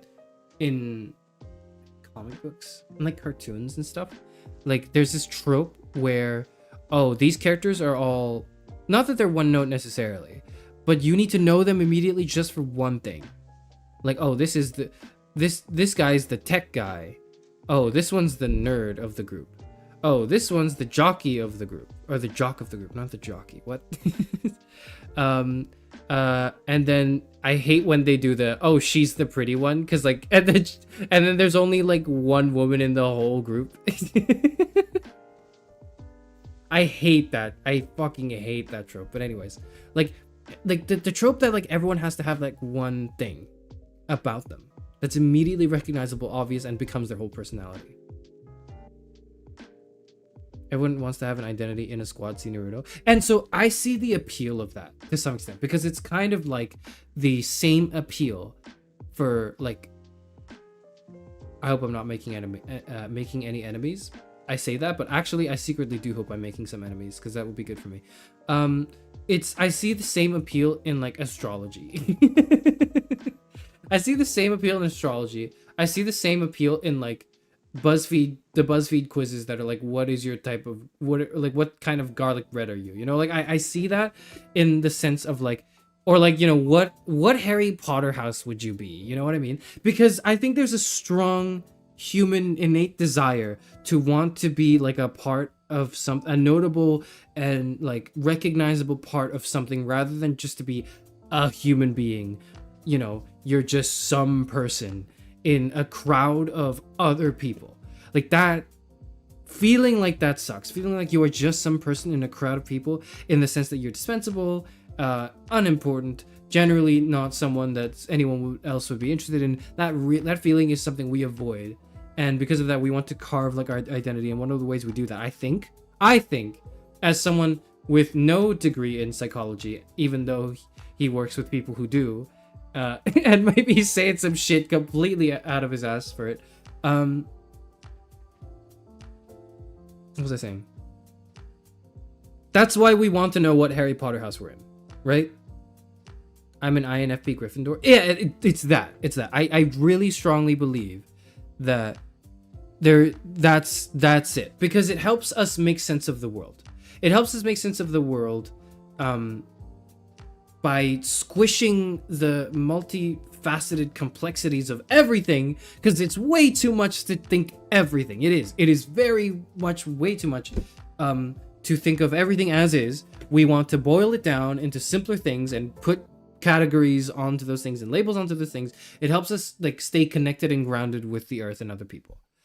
That is not a bad thing inherently, but and this is these are two separate matters. On one hand, on one matter is that some of us tend to overdo it. I think some of us tend to overdo the categorizing people and putting them into boxes, because it's simpler and easier to like understand and easier to like feel like you're doing like a, you know what I mean? Now I'm really starting to sound like a rapper. Know what I mean? Without further elaboration of the thing I just said. We want to put people in boxes because it's easier to manage. We want to put like things in boxes because it's easier to manage. Because if you don't put things in boxes, your room's going to be a mess. Some people, however, put things in like everything into its own box rather than have some things grouped up. And some people, and also sometimes people forget to take stuff out of the box and admire it and look at it and think, oh, and think not just that it belongs in that box, but also that there was a reason why you put it in that box. And maybe it can be in that box, but you could also maybe move it to another box. That's cool too. I hope this analogy is not too confusing. That's one leg of the matter. The other leg of the matter is I myself trend towards the other direction, I think, where I am way too obsessed with having nothing in any boxes. Because I feel like if I put something in a box, like something about it upsets me like emotionally, and I don't want to put stuff in boxes. So I go, no, I'm not going to put anything in any boxes. I'm going to have them all separately laid out, and I'm just going to remember exactly what everything does in every single category and trait of that thing. And obviously you can't do that. But I try. I try to do that. I try doing that. It's weird. I don't think it's a bad... okay. I don't think boxes are a bad thing. It's just like I feel... I bet you did the which Z fighter are you personality test and got yam shot. That why he holds a grudge against personality tests. I don't think I've ever done a which Z fighter are you test, actually. Let me think about that. I don't think I have. Which... Okay, I'm going to type right now. Which Z fighter are you quiz? I'm going to say right now that I think it's going to be... I think I'm going to be Krillin. Quotev. There are 42 questions? Fuck. I think I'm going to be Krillin because I self-identify with Krillin the most. Okay, I self-identify with Krillin in that, like, I am part of the squad. Like, there's no denying that I'm part of the squad. Okay, I'm there. I'm part of the Z Fighters. I am an official member of the Z Fighters. However, I am like the only human in there, and therefore am the weakest. Or like one of the only humans in there, and I'm like the weakest. Yamcha and like Tien and like Chaozu, they're there, but they're not as OG as Krillin is. But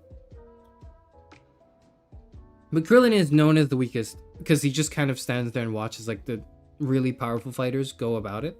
That's my place. That's my place generally. That's the way I feel about it. I don't feel bad either. I feel a sense of like accomplishment in being able to punch up high enough, far enough that like, yeah, to be able to work to get to a point where everyone around me is smarter than me is great, because that means I worked really hard to get there. If everyone around me is smarter than me, I did something right.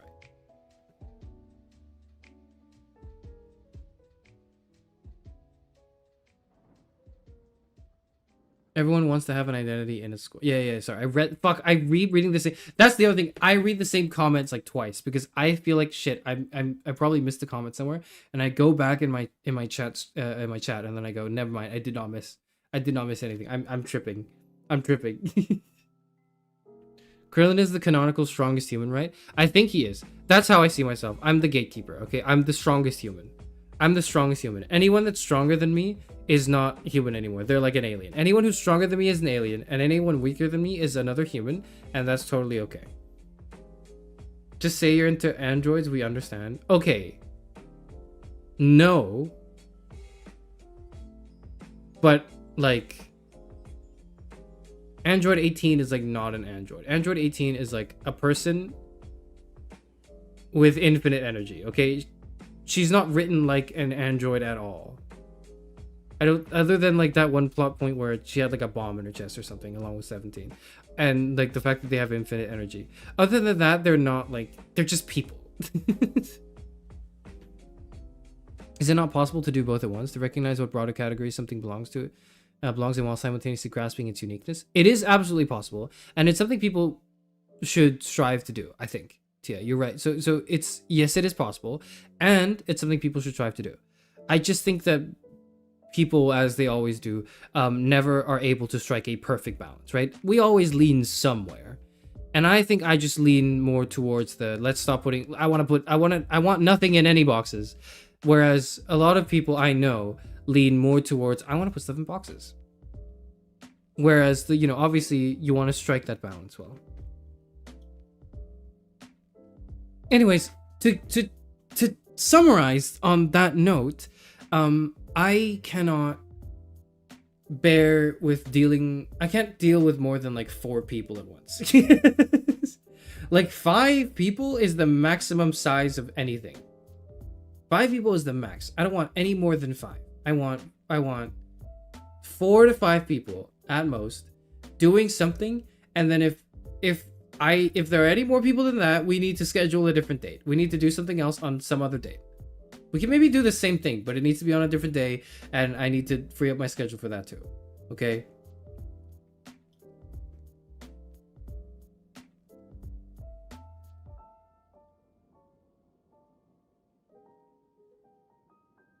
I think they were retconned to be humans with prosthetics. That's what it feels like to me, at least.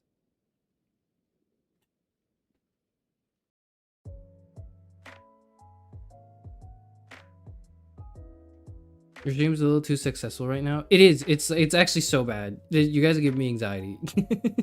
some like I should have put this in my anxiety stream. You know, okay. If it's 0 viewers, I'm gonna freak out. Don't leave me, please.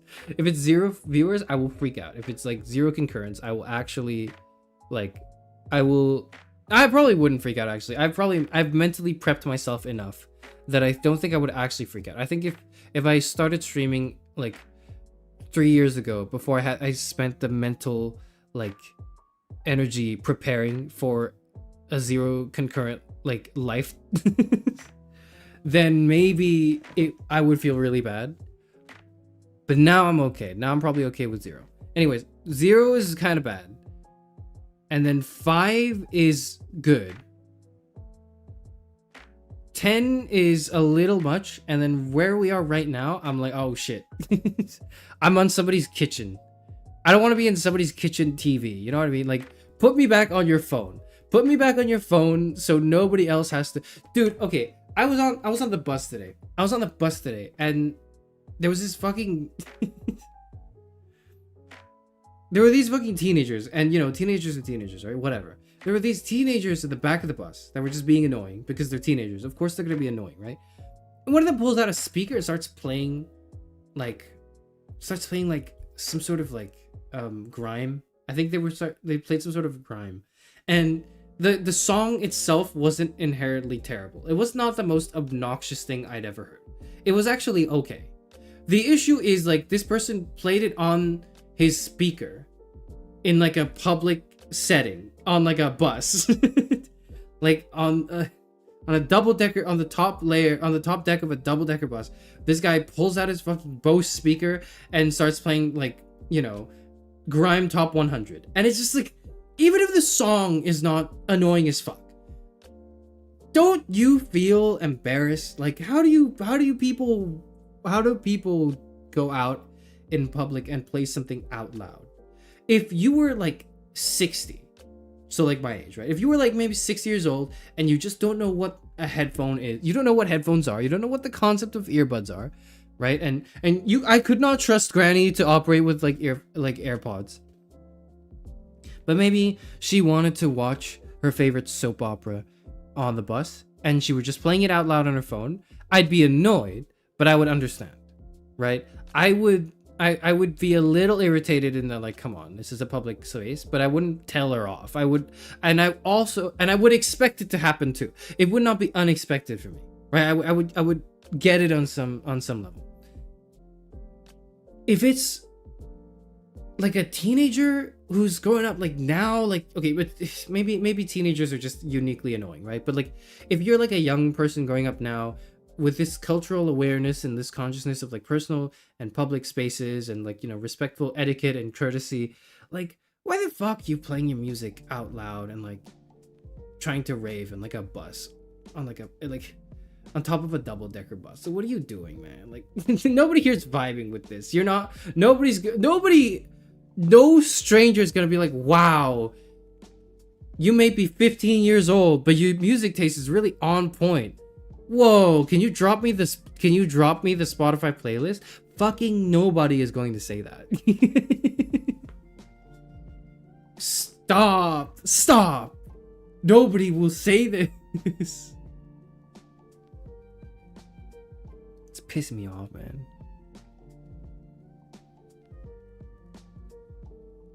Ban 5 random paid members of the stage frights gets too much. Okay, it's if I just don't look at it, it won't be too much. It'll be fine. I'll stream you in the high-speed rail on a Bluetooth speaker. Please don't. Actually, I have a bomb. I'm carrying a bomb in my backpack. I'm going to commit. All right, now that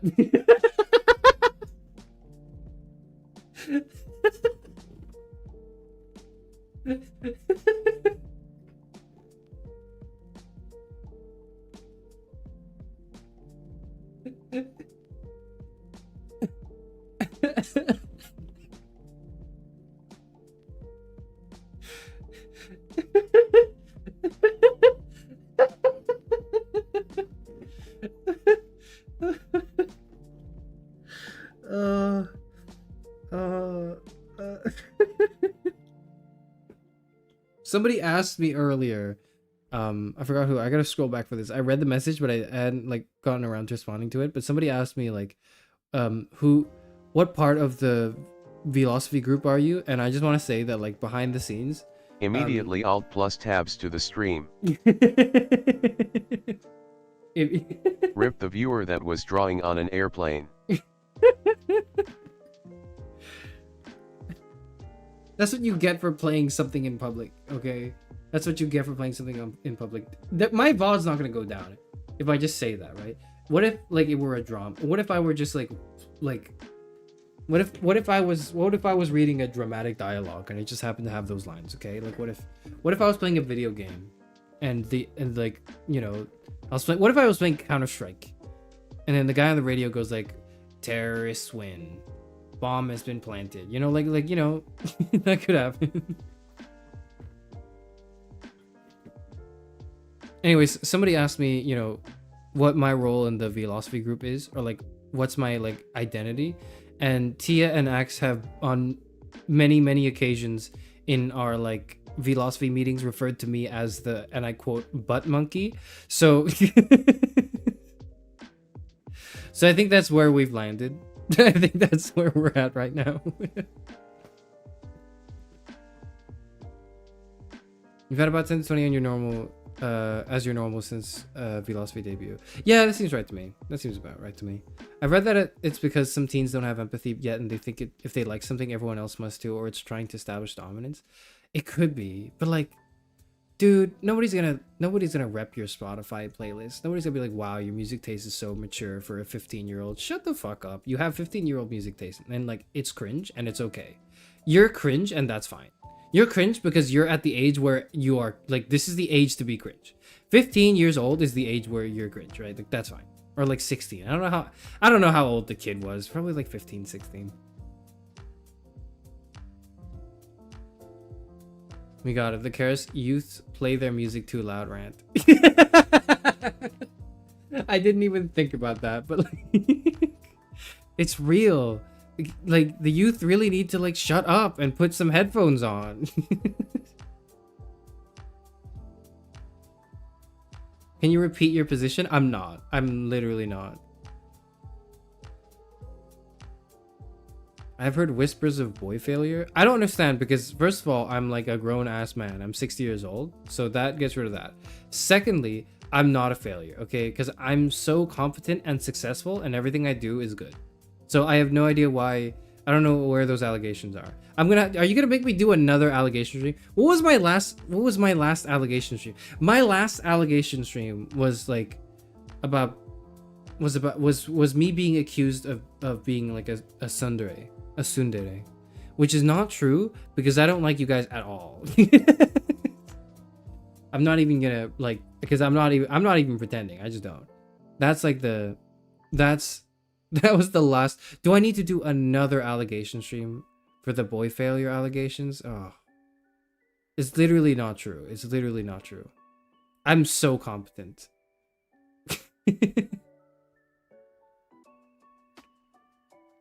I've always understood that teenage dynamic is more of an intentionally pushing boundaries thing, / figuring out where they fit in and how people view them. I feel like empathy should exist at that age, but I don't know, maybe. Not fully developed? Yeah, I can see that. Like pushing boundaries and figuring out, what's acceptable and what isn't. Like, because, that's the age where you do it. Like, your teen years are when you start pushing the boundaries. When you start going, like, okay, I know I've been told I can't do this, but like, can I get away with doing it? That seems to me normal and healthy. That is normal and healthy and good. I think that's fine. We need a second trial, actually. This time we will for sure send you to jail. I'd say you're the comic relief on the Tia says I'd say you're the comic relief on the surface who's also the stealth ego between my ID and Axis super ego at times. Stealth ego.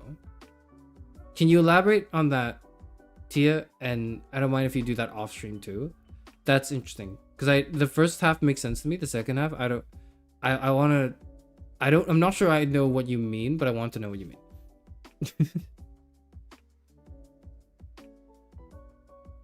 Anyways, like, what was I saying? I don't know where, I think one of the things I've been thinking about somewhat recently as your resident yap artist, because I'm not just a yapper, okay? I'm a yap artist, right? There's some artistry in this. Is I've been thinking about like who I am. Who am I actually? In that, like, who am I? Like, what headspace do I occupy in you, the viewer? Am I like, not like, what kind of VTuber am I? Like what? And then you put me into 5 boxes. I hate that. But like, no, actually, that's exactly it. That's exactly it. I hate it, but it's real. So I want to know, like, because I know that I am one and only. I know I'm the one. I'm the one and only Chatroom, the first and last philosopher VTuber, the last librarian of Alexandria. I know I'm special and unique and super cool. I know those things, but I don't know how you see me, because this has happened throughout me streaming since I debuted. I want to say like about a year and a half ago. Almost, it's running up on 2 years where it's so screwed. I'm running up on 2 years. And I think I've been in the same, I think I've been on like 700 subscribers for like half a year. Shit, I'm really stagnating. It's actually over. This is the Chatroom plateau arc. But like, because some people have compared me to like other VTubers, which is fine. I know some VTubers will get conscious about that, and like self-conscious about that, and they don't want you to do that. They don't want you to do that. I want you to do that. I want you to tell me, like who I am like, or who I remind you of in your headspace personally. Because while you might be wrong in the sense like, no, that's not me, like I might say, it nonetheless would be extremely valuable and insightful, because I then get to like kind of see into your mind where I stand. Because, for example, somebody compared me to like Ike Eveland, I want to say half a year ago. And I don't watch a lot of Ike Eveland content, but I kind of know the gist of his content. Like I've seen some of his streams. I know of some of his interactions with other people, characters, and whatnot. And I watch him and I'm like, this guy's not me. Nobody's like me. Nobody is like me. If there's one person I've watched that where like no, that's not true. I was gonna say like I don't identify with Ike Eveland more than identify with, like, I don't know, Germa. Like, I identify with Germa, this weird bug alien of a streamer, way more than, like, I identify with Ike Evelyn. So, but at the same time, you see me as, like, kind of as Ike Evelyn adjacent. Why? What about it? Is it because maybe like 6 months ago I carried a softer tone, I was more polite, a bit less crass maybe, carried myself with some level of dignity perhaps, and was relatively soft-spoken and kind. Maybe the first 2 streams you watch me, and then later you kind of see me devolve into the whatever it is now. What is it?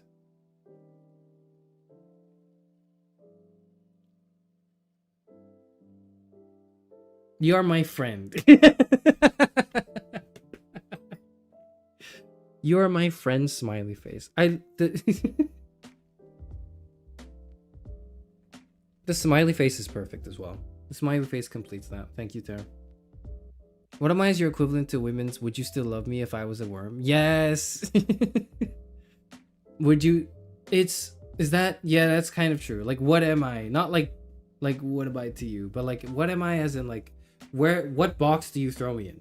Because I obviously will continue to insist that you don't throw me in any box, because I'm literally the most, how could you do that? I'm like the most unique and extraordinary individual who's ever existed of all time. And I say this because I get to see the full multifaceted complexities of my interior, like, space and life, because I get the privilege of standing within the perspective of Karasu Funori. So I get to be like, I'm literally the most unique person ever. Nobody's like me. But you don't see that because I exist on your screen for like 2 hours, like every stream, like at most 3 times a week, right? Where, like, what box do you chuck me in the moment I'm done?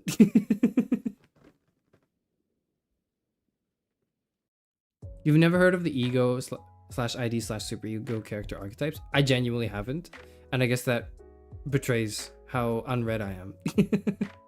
More than any other VTuber, when I first discovered you through Axe, I was ecstatic because you filled the Magni-shaped hole in my Hollow Star-shaped heart. That's fair. I really like Magni. I really liked Magni and Vesper. I think largely I like watching other people do things that I feel like, oh, I would do that. And it's really difficult to find them, so I don't end up with many, like, content creators that did that. Magni was one of them. And it's weird because Magni was like that for me, but then, well, I don't really care that much for Professor Lando's content. Does that make sense? I don't really care for Professor Lando's content. Not like I think it's bad and I don't care for it. Like, as it, because when people say I don't care for something, they really mean like I hate it and it sucks and I think it's bad for society. I don't mean that when I say I don't care for it. When I say I don't care for it, I mean I don't care for it. I mean, like, it does not live in my mind. I have no real, like, you know, inclination to click on something, but I don't think it's inherently a bad thing that shouldn't exist, right? That's what I mean by I don't care for it. But like, I don't really watch Professor Lanto stuff. And I also, I've not watched that much of it, but I've watched like a few Casper Catachini streams, and they don't quite hit the same. It's so weird. It's so weird. But then when I was watching Magni, I'm like, yes, yes, he's doing the thing I wanted to do. I would have wanted to do, but didn't. You're the Aristotelian medium between Plato and Diogenes. I don't want to be in between Plato and Diogenes, man. I always see myself as, like, in my philosophical journey, I've always seen myself, ever since I really asked myself the question and got a good answer, I've always been Kierkegaard to myself. Like, I've read, like, Kierkegaard was not the first, like, thinker I read. I read, like, several thinkers prior to him. Kierkegaard was probably introduced to me like in my 3rd or 4th year of my formal, like, academic study. And prior to that, I've been exposed to other philosophers and thinkers as well. And none of them I'd ever thought, like, he's just like me for real, for real. Like, I've never felt the Ryan Gosling kinship until Kierkegaard. And then I started reading this guy's work. I was like, yo, he's cooking in a unique way that no one's ever cooked before, in a way that's like not just interesting and eye-opening, but I'm like, that's what I want to say. Actually, he's saying exactly everything that's in my soul right now. And then I'm reading this guy's life, and I'm like, holy shit, he is just like me for real, for real. He had 10 years of like intense productivity and then died. That's how I feel like Karasufanor is gonna end up, you know? I feel like Karasufanor is gonna go on for 10 solid years, and then I'm gonna die of like a disease. Not like I'm manifesting it, I just feel like that's the streak I'm Hello, on. You know what I mean? Chairboy, sorry I'm late, but please don't kill yourself. That's not... Hello, Zero. Don't worry, I won't do that. And if I do, I won't tell you. Hi, what is happening, help? Hello, indeed, Adar. Hello.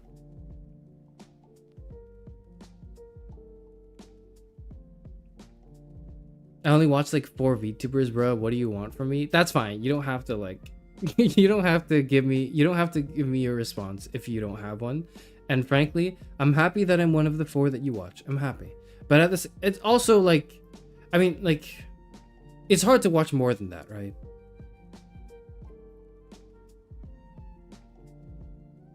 I realize that these days, I don't have that much time to watch anything, or even just like listen to anything that's like clips. And in the past week, other than like my colleagues, Aloha, so like you too.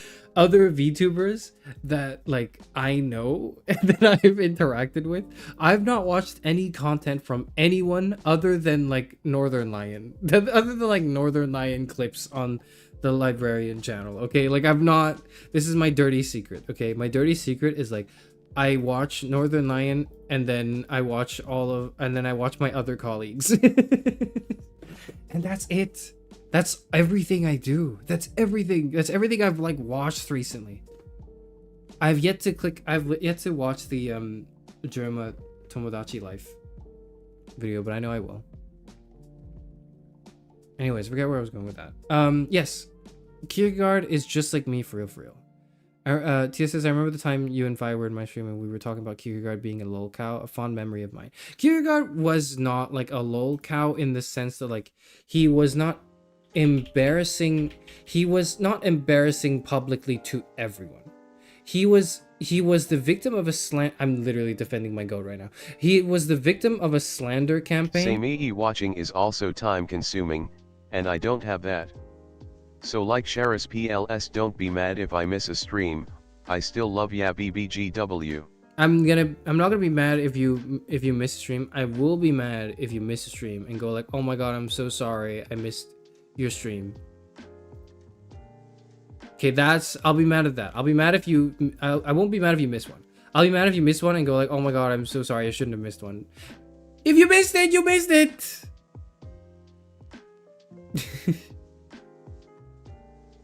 My brother just another me SpongeBob meme. What? I don't know what you're referring to, Fi, I'm sorry.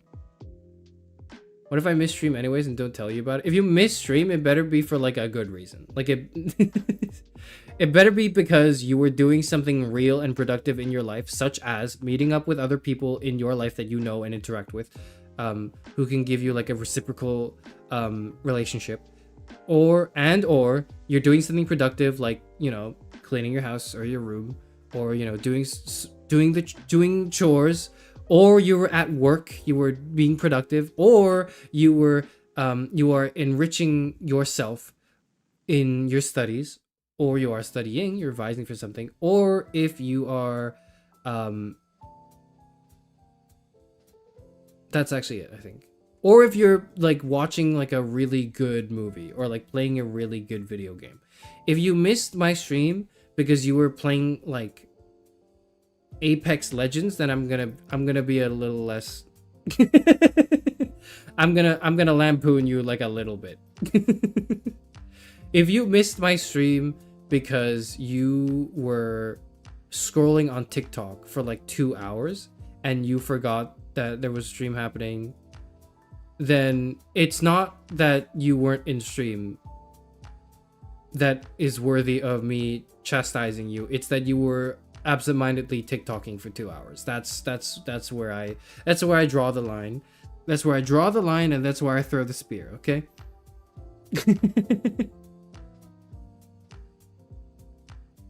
I was bed rotting. What if I was bed rotting? Okay, if you were bed rotting, then I'm a little more sympathetic. I'm gonna chastise you like lovingly. Okay, maybe not lovingly. That's a really strong word. That's a really strong word. Hold on. If you were bed rotting, then I'm gonna say my condolences, but also if you can, get up and get yourself a glass of water.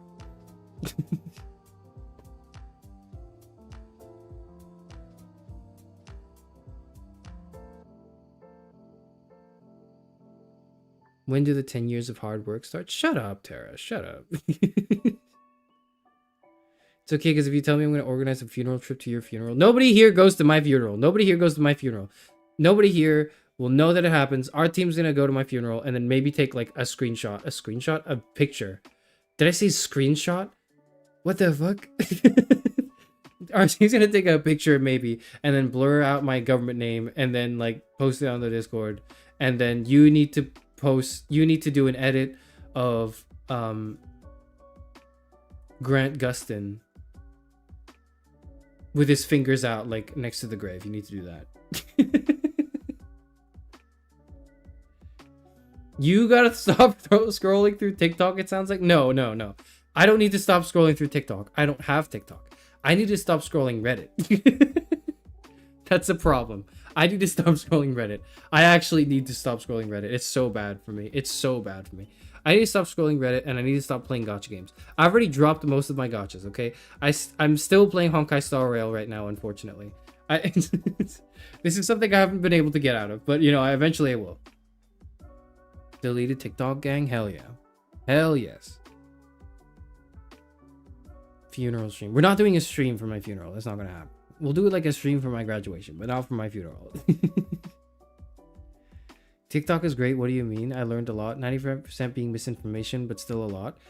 How do you know which 95% of what you learned was misinformation and which 5% of it was actual like information that you can use in your life? How do you know that? I'm not even invoking like Mino's paradox here. I'm not even invoking like the philosophical like quandary that's like, how do you learn anything? How do you know anything? Because if you learned something from somebody, how do you know that they're not mistaken? How do you know that's knowledge? And if you're so confident that you did know it, then you couldn't have learned it. You must have known it before you were born. And then like then I start diverging into like Socrates' like idea of recollection, knowledge as recollection, and this like very outdated but nonetheless influential and important like epistemological system. Because I know everything. Okay, damn. Do you know what I need to do to get an extra 250 subscribers? What stream? You tell me, Lynn. You tell me, what do I need to do in one stream to get like 250 subscribers? Hand cam? BFE? Fuck! I literally did a BFE preview in my like members. What more do you want from me? Buy view bots. I don't want view bots. I don't want view bots, man. I don't care for my views. I literally just want 250 subscribers so I can get like the ad like revenue from YouTube.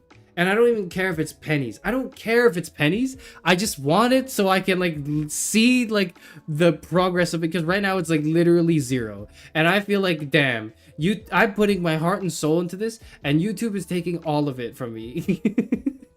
Whereas if I put my heart and soul into it and YouTube took like 95% of it, I'd be okay. I'd be like, at least I got 5%. When's the trolley problem video coming out? Probably end of the month. Probably in the next week. I said that 2 weeks ago as well, I think. But I promise it's this week for sure. This time for sure this week. For sure this time this week.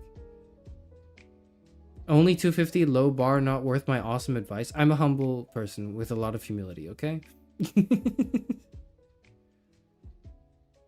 The eye roll I gave IRL when you said you still play HSR. Entirely fair, Zero. That's a good response.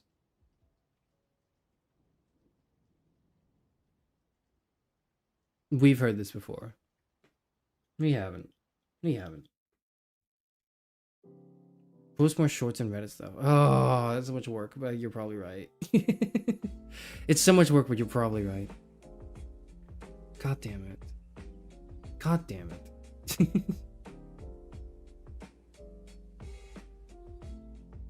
Sorry I missed your anniversary stream because I was busy playing Uma Musume. Damn, no, don't do that shit. You can literally watch my anniversary stream while playing Uma Musume. You could do both of those things. You could do that. I don't mind if you do that.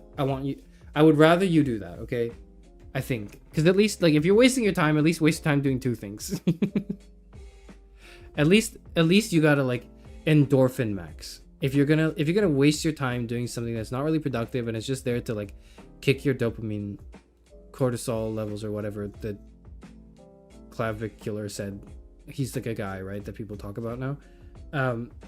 I'm young and hip with the kids, right, guys? I'm hip with the youth. The youth know me. I'm cool, right? How do you do, fellow kids? Clavicular cortisol level spike. Yes. This is my, like, NPC dialogue when you come up to me and you click A. If you click A, that's not the first thing I say, but if you keep spamming A, eventually the script that repeats is me saying that what I just said.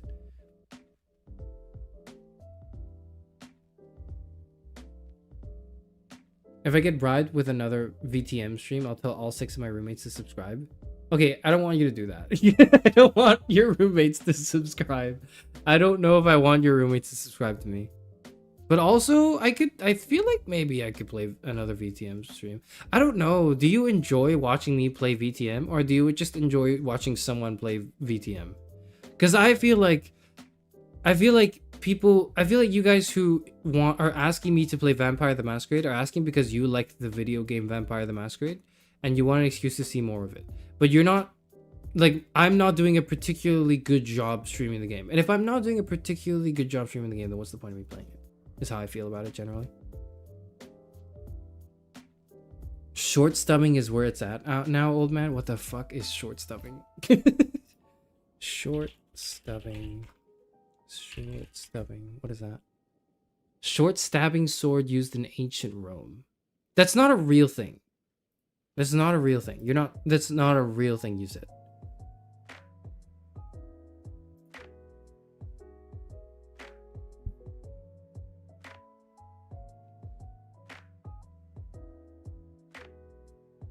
Is there a way to shorten when is the trolley problem essay coming out so that it can be spammed like Deltarune tomorrow?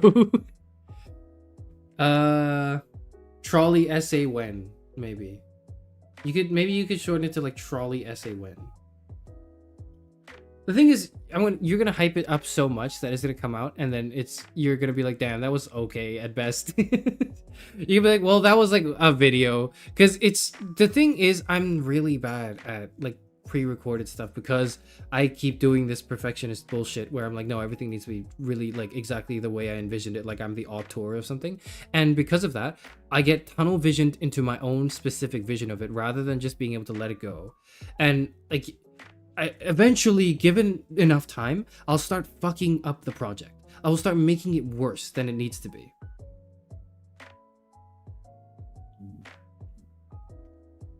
They said 6-7 in space. You didn't get hipper with the youth in that. That's fair. They did do that. Artemis 2 launched. That's really cool. That got me thinking about space. I'm so hyped for the trolley essay. Stop being hyped for the trolley essay. It's literally going to be mid. It's going to actually just be really mid. It's going to be like, okay, yeah, Karasufuno, that's interesting. And then you're going to go, well, okay. Did it really take you 5 months to do this? Like, you're going to watch it, you're going to think, like, it's not bad. You're probably not going to think it's bad. You're probably going to watch it and think, it's not bad. But did it really take 5 months and this whole, like, crisis to get this out? Like, was this really... Did you really sell yourself as a philosopher VTuber? Not make a single philosophy video with this being your first one ever after 2 years, and this was the best you can do? It's kind of right? Like, meanwhile, Axe has like 15 videos that are all like spectacular because he used to do this for a living. But still, I'm actually really like, I'm hyped. I'm hyped for the, not for the 6-7, but like for the, or whatever, right? But like for the fact that we did go around the moon, and then came back. Like space travel is happening, and it's cool. Maybe think of the Fermi paradox. I was thinking about the Fermi paradox the other day, trying to like think, because I was thinking about paradoxes, and then the space thing came to my mind, and I was essentially thinking like, okay, so here's the Fermi. Let me read out the Fermi paradox so I don't fuck it up. Fermi paradox. This is from a scientist, a physicist, called Enrico Fermi. He was an Italian-American physicist renowned for being the creator of the world's first artificial nuclear reactor. The three-body problem. No, not. I don't know if that's that. I don't think it's that. Here's the chain of reasoning, right?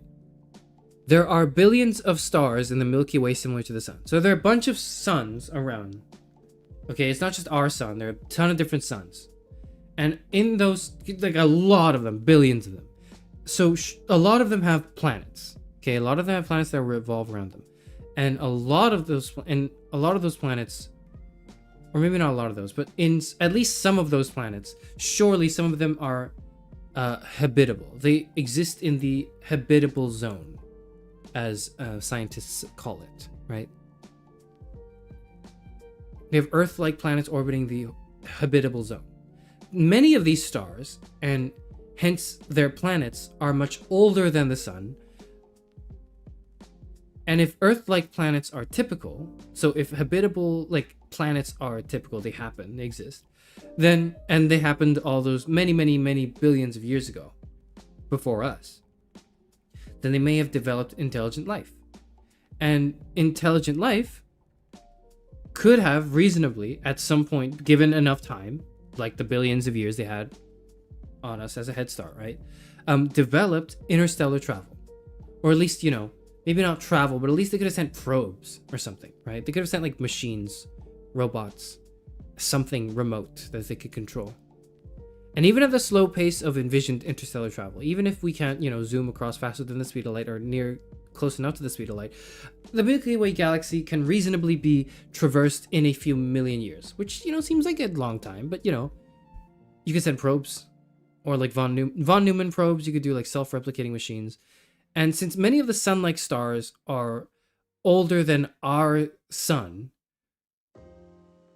and given the likelihood of intelligent life spawning from a habitable like zone Earth, surely aliens not only exist but have developed the technology to hop around planets, or at least to send shit around to different planets, or messages, anything, right? How come we haven't heard from them? How have we not heard from them at all? Like no radio signals, no capsules, no pods, no ships, nothing. How come there's zero evidence that this has happened? Where is everybody? That's the Fermi paradox. You talking dark forest? I think it might be analogous to the dark forest might be analogous to this line of argument. Yes. I hope we can go to space and then nuke the Earth. Why do you want to nuke the Earth? The Earth is great. The Earth is actually like beautiful and wonderful and amazing. Why would you want to nuke it? That's horrible. It's bad? Are you saying the Earth's bad or the people on Earth are bad? Right? That's my question. That's my question 1. Question 2. If some people not naming any names, if some people on the Earth you feel are bad and you want to like gather them together and nuke them, etc., etc. We all know who we're talking about, but like if you're thinking that person is bad, what makes you think they're not part of the group of people that are gonna be able to buy the ship that gets off of the Earth? What makes you think that the nukeable, the people that you may or may not want to nuke from orbit, are not going to be the people who can buy the spaceship to get out in the first place and also monopolize it? What makes you think that? I saw the rocket return on NASA's Twitch channel. It was cool. It was cool. I didn't watch it live, but I've seen like clips of it. And I read some articles about it. Maybe the aliens sent a probe and it landed in England and decided humanity was too cooked. It surely landed in Birmingham, if that were the case. But I don't think that's true.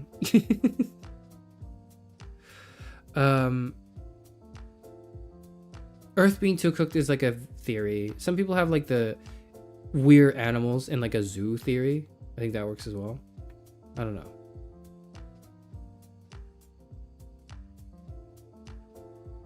The Dark Forest hypothesis, by the way, is from the book The Dark Forest from the Solaris books. The Dark Forest hypothesis. Relation to the Fermi paradox. Is the idea that extraterrestrial civilizations may exist in abundance across the universe but remain silent and hidden out of fear the revealing would lead to the destruction by a more technologically advanced and also civilization. Oh yes, this one. The one where it's like if you're broadcasting a signal out telling everyone, hey, we're here and we're intelligent, like a more intelligent species or maybe a just as intelligent species would come over and wage war, right? Yeah. Its hypothesis derives its name from Liu Cixin's 2008 novel The Dark Forest. Ah. It is the sequel to the three-body problem. Yes, I've heard of this. I've heard of the Dark Forest hypothesis. I just wasn't sure what you were referring to. Yes, I know of this. And it is one of several proposed explanations of the Fermi paradox. So we're not talking about the same thing. I'm talking about the original paradox, like the original problem, like where is everyone? And the Dark Forest hypothesis is a proposed solution. It's a proposed answer to the question that I was asking. Like, where is everyone? The Dark Forest hypothesis says, well, they're there, but they just don't want to, like, they don't want to get dragged into intergalactic war.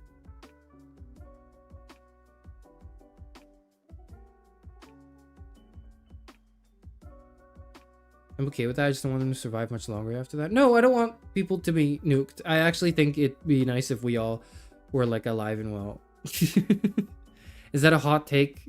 I actually do not seek the destruction of everything around me. Not only because like that would be bad and my feelings would be hurt, but also because like it feels intellectually lazy to say like, you know, burn it to the ground, raise it to the ground. We need to start over. First of all, it's literally every villain monologue. That's boring. This world is imperfect. We must destroy it and start new. Yes. Like, you know, like that's, first of all, that's every villain monologue. Secondly, it's uninspired and intellectually lazy. Because it's like, yeah, of course, if you could just wipe it off and have it start with a clean slate, you can do whatever you want with it. It is obvious to me, and it should be to everyone, that if a blank canvas is easier to draw on than a fucked up wall. Yes, but therein lies the challenge. How do you fix the current state of everything without just fucking wiping it all out and starting over? How do you do that? That's the question. That's the thing that's difficult to answer. And I think that's the thing that's worth pursuing. Going like, well, we just gotta start over is like lazy. That's intellectually lazy. That's why 80% of villains suck. It's because they have this exact motivation. And they're like a faux intellectual. I hate faux intellectual villains. I want a real intellectual villain who's really making a good point. But then they can't be a villain then if they do that. they'll have to just start adding in some bullshit that's like, actually, I have a set of really reasonable ideas and principles that target the core problems of human oppression. And then also I really like eating babies. I just love like dining on infants. That's my thing. Like a villain, like they have to just throw some shit like that in there to make it so that you as the audience know, oh, that's the bad guy. That's the bad guy. We have to hate that guy. And then that fucks it all up because that person's well-founded, legitimately good criticisms of the way things are in society at large are like swept under the rug because it's like, surely you can't be supporting the baby eater, the clearly immoral baby eater. Like, no. But like some of his ideas were good. That's literally this is literally what they did to Killmonger in Black Panther, but whatever. That's literally what they did to Killmonger in Black Panther, where they were like, okay, let's cook with this guy. Let's have him be super charismatic. Let's have him make really good points. And then towards the end, or not, maybe not towards the end, but then like halfway through, let's also just make him a huge asshole, like misogynist. Who is a complete hypocrite actually in his actions compared to what he's saying.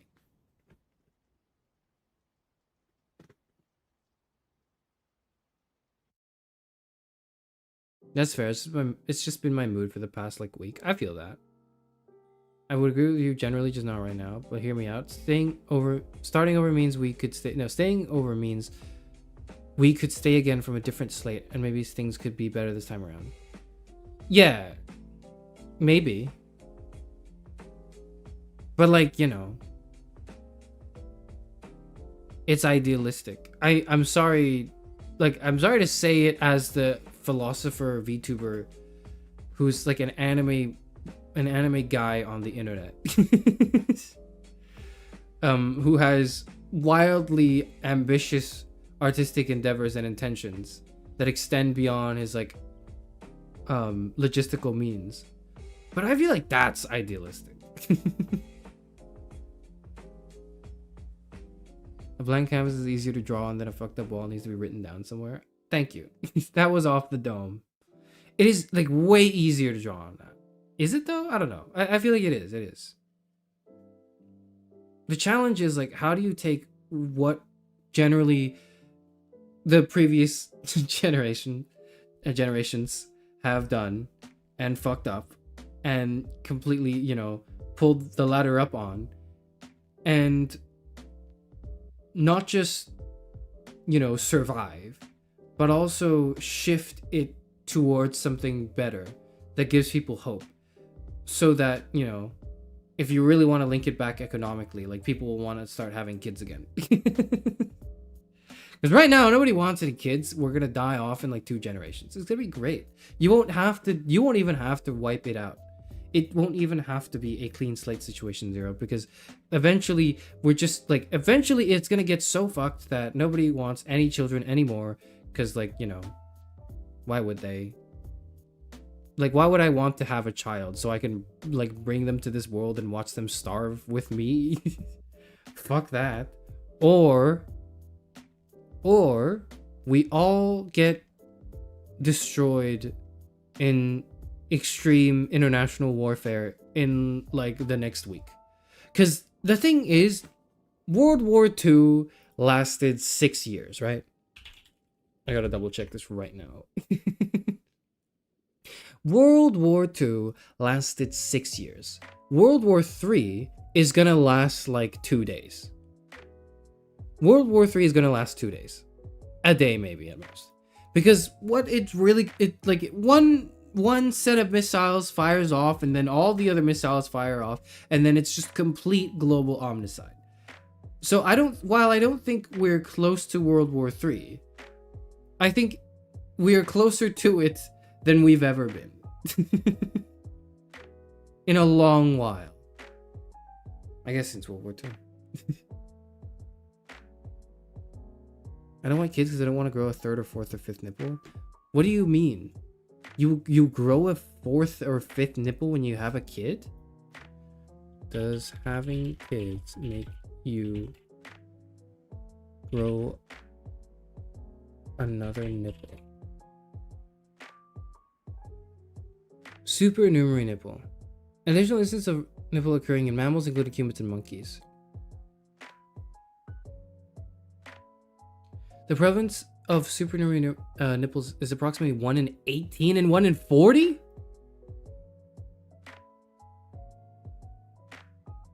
What?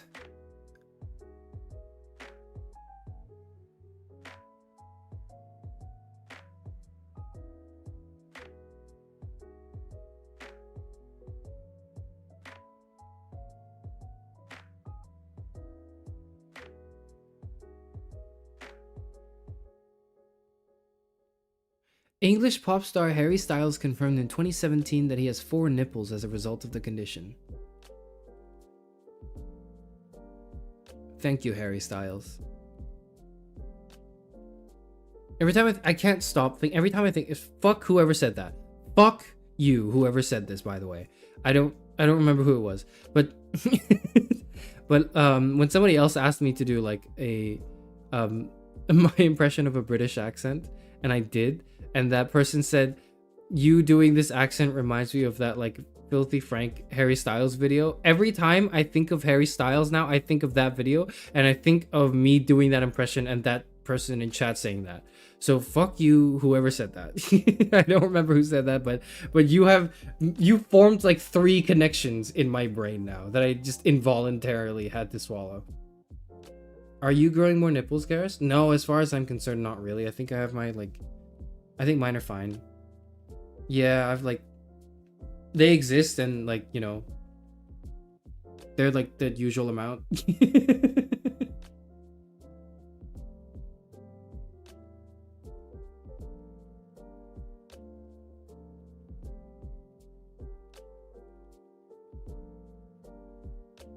Very smart. We are closer to the future now than we were yesterday. No, man. Like, as in, not like closer in the absolute timeline sense where everything that's happened is fixed, even though I understand where that, like, that theory of time can come from. I mean, like, in terms of, you know, like when you're playing chess, or you're watching like a chess match and there's like a probability score thing on the left that's like, you know, where, like, who's more likely to win. I feel like the bar is not, it's not close to 100. Okay, I wouldn't say that. It's higher. The number is higher than it's ever been to like World War III tomorrow.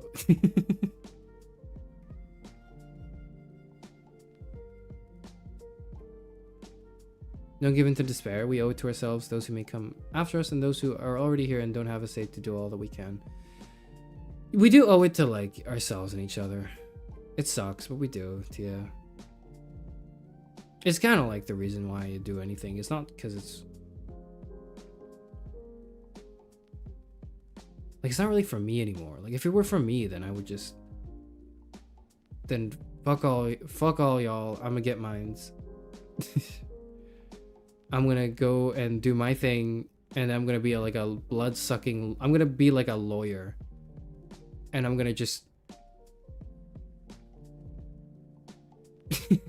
never mind. I'm not gonna detail my plans for complete selfish financial gain. We need mpreg now more than ever. We actually don't. I don't know what you're talking about. I'm one of the affected people, SMH. My condolences? Is it like a bad thing? I don't know if it's a bad thing to have an extra like to have a supernumerary nipple. I don't know what it is. I don't know what it entails. I don't know. Can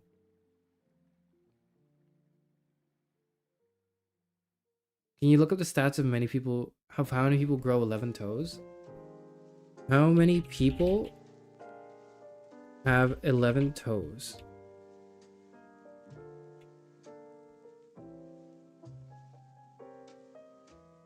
At Lingracy, please, you have to draw thus.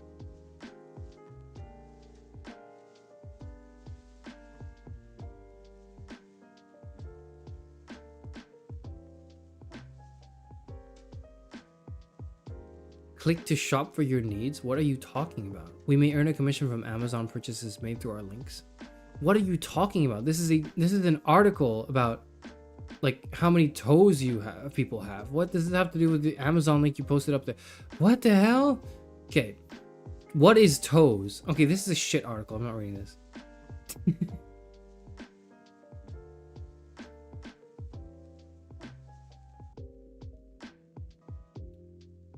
Askphilo.com.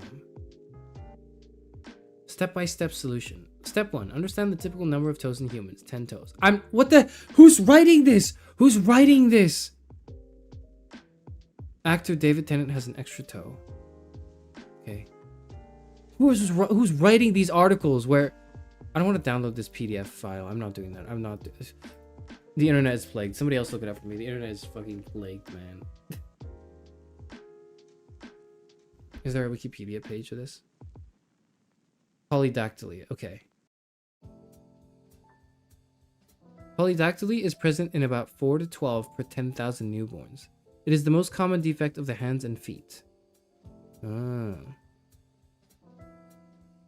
Polydactyly. Whoa, that's weird. It's like their hands are AI generated.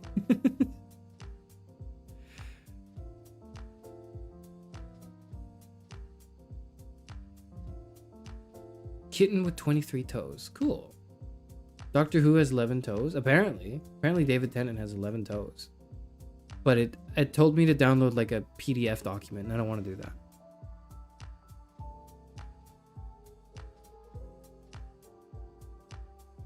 Karis Empreg drawing with 6 or 7 nipples. XD. Don't say that. Why did you make me read that out? Why did you make me read that out? I read that out in my... I read that out loud. God damn it.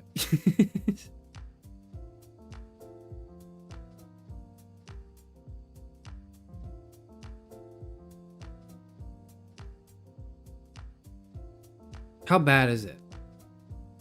How bad is it to have like an extra like thing? Complications, pain, low self-esteem, clumsiness. Okay, that sucks. Yeah. My condolences.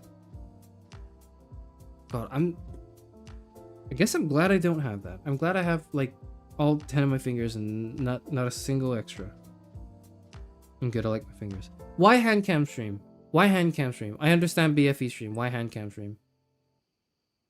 Tell me why this. I know this was like 10 minutes ago. This was a conversation 10 minutes ago when I asked like what do people want to watch? What would get me subscribers? But like I understand BFE. I don't understand hand cam streams. Because like what is a hand cam stream anyways? Isn't it literally just like what is the cuz that surely is not the genre of stream. That's not the type of stream. That's just how you conduct the stream, right? Like if you do hand cam stream, it's like, what do you do? Are you baking something? Are you doing arts and crafts? Are you writing a letter? Like it's not a type of stream. It's a way you do a stream, right? So shouldn't it really matter what the stream is? Art and cooking usually? Okay, well, you don't want to see that because I can't do either of those things.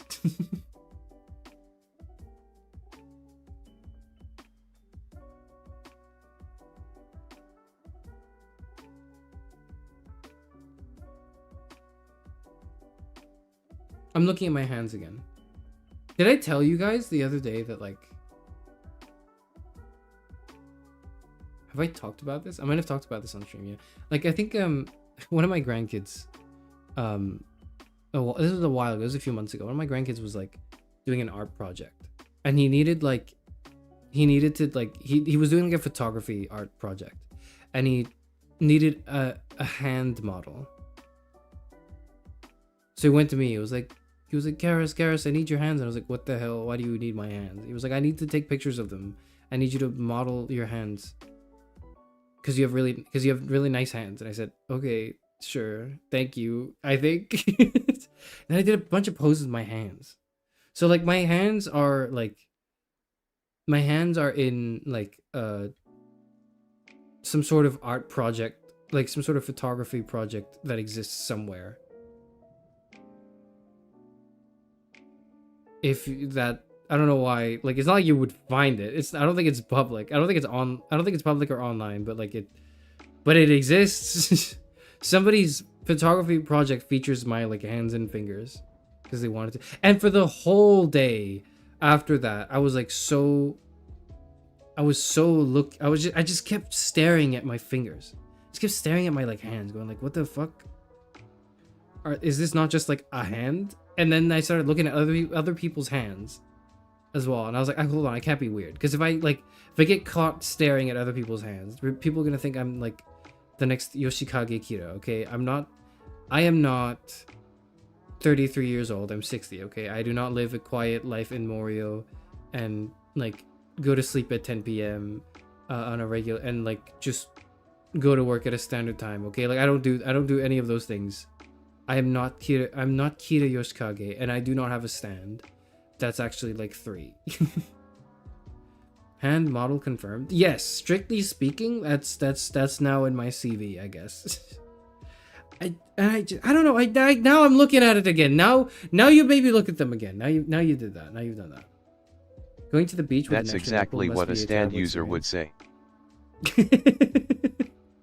That's true. A stand user would say that they weren't a stand user, but I can assure you that I'm not. Because if I were a stand user, I would use my stand for like... I don't know. What would my stand even be? I've talked about this. I don't know why. But if I had a stand, I would name it Stereo Hearts. That's a great name for a stand, I feel. Not because it's like it's not like my favorite song ever. It's one of my favorites. Stereo Hearts by Gym Class Heroes featuring Adam Levine. It's not a particularly like thoughtful, like deep and provoking song. It's kind of just like a standard early 2010s pop music. But for some reason, it's really stuck with me. And the name Stereo Hearts is a badass like stand name, because like your stand name can't be too long, and it's got to be kind of punchy, and it's got to like kind of cool. It has to roll off the tongue in some way, and Stereo Hearts is perfect. You know, I feel like it works that rhythm perfectly. I can't think of like, I don't know. I'm thinking of like a song I really like. What's a song I really like that wouldn't be it? That would be an awful stand name. Like, I don't know. Denzel Curry's Walking. Like, Denzel Curry's Walking from his album Melt My Eyes, See Your Future. I don't want... My stand name is not going to be Melt My Eyes, See Your Future. Is it? Hold on, let me think about that. That's too long. That's too many words. That's too many words. But then Dirty Deeds Done Dirt Cheap is like a stand as well, isn't it? So I don't know. Maybe it is. Maybe that could be it. I don't know. I feel like Stereo Hearts is like, it's perfect. It's 2 words. It's like 3 to 4 syllables. It's good. It's good. Wait, what if you did not like if you went to the beach, right? If you grew like a third nipple and you covered your 2 like main nipples, would it be like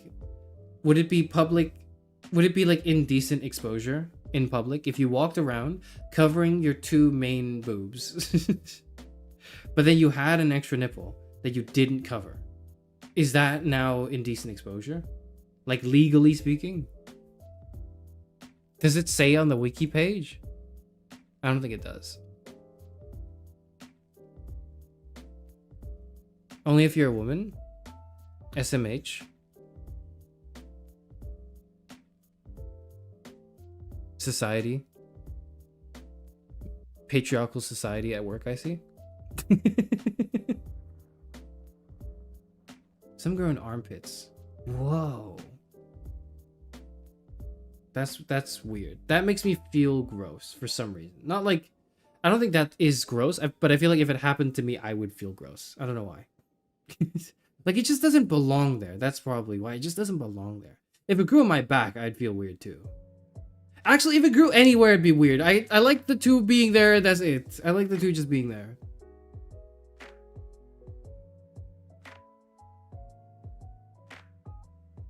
This conversation's come a really long way. It has, hasn't it? I do not know what I started today's stream with.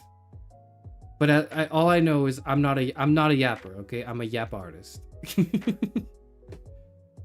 I'm not a yapper. Stop yapping at me. That's the guy that goes like, I'm not a rapper. and then the crowd goes like, whoa, oh my god. Super Hot Fire, that's the guy. That's the guy. Super Hot Fire. I'm not a yapper. Stop yapping at me. Nowadays, everybody want to talk like they got something to say, but nothing comes out when they move the lips. Just a bunch of gibberish. Motherfuckers act like they forgot about Kara Supernor.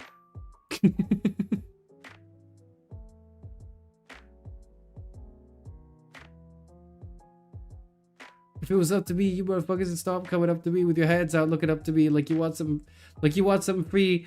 When my last video was out, you wasn't bumping me, but now that I got this little company, everybody want to come to me like it was some disease. But you won't get a crumb from me because I'm from the streets of Alexandria.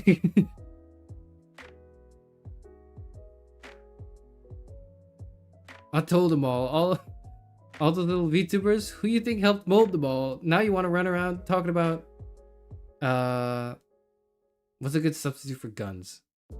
Now you want to run around talking about models. Like I ain't got none. What you think, I sold them all because I stay well off? Now all I get is hate mail. Now all I get is hate tweets all day saying Karis fell off? What, because I've been in the lab with a pen and a pad trying to get this damn video off? I ain't having that. This is the millennium of Aftermath. It ain't gonna be nothing after that. So give me one more platinum plaque and fuck yap, you could have it back. I'm sorry, I'm way too delighted by my own bit. Like I'm way too I'm way too much of a fan of my own work.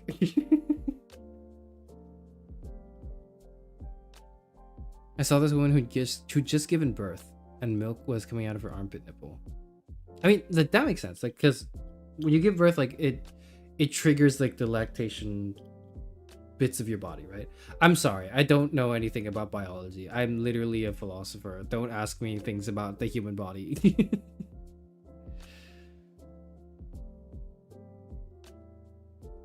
If only you were clouded enough to have shooters. Look, man, I'm just saying, I could definitely piss people off. I'm really good at pissing people off, I think. No, I'm not. No, I am. I could definitely push people's buttons and get on people's bad sides if I wanted to. And I say this with confidence, not as like a look at me, I'm so tough. Like sort of posturing. It's not like posturing. I don't feel proud. I don't think that's a good thing, and I wouldn't be proud that that's the case. But what is a good thing, I think, is because I'm confident in saying that because I know how not to do that. Like I know how to get on people's good sides generally. I know that I think is something worth gloating over. Like I know how to make people feel good and not invoke shooters. And because of that, all I have to do is just do the opposite of it to piss people off. That's why I speak with confidence, I guess.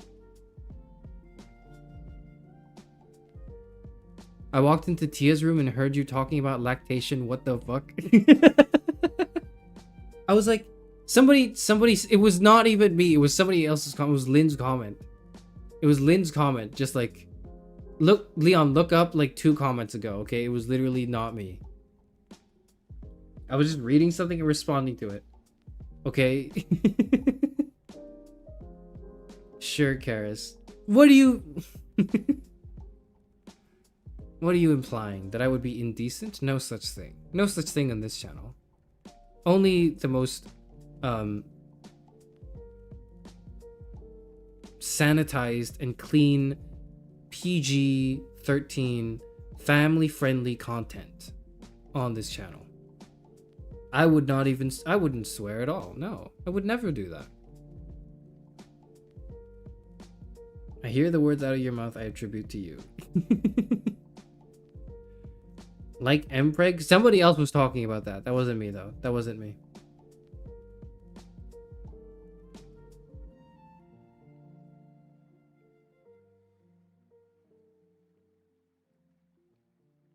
I think, okay, one more thing. I don't know why my brain jumped to this. It's probably because I was laughing at my own bit just now. But like, I'm such a fan of what I do. I love the streams I make, generally. I like some of them. I don't love all of them. I love some of them. I'm proud of most of the work I've done. Some of the stuff I'm not proud of, not because I'm like, it was bad from the get-go, but because like I was having a bad day.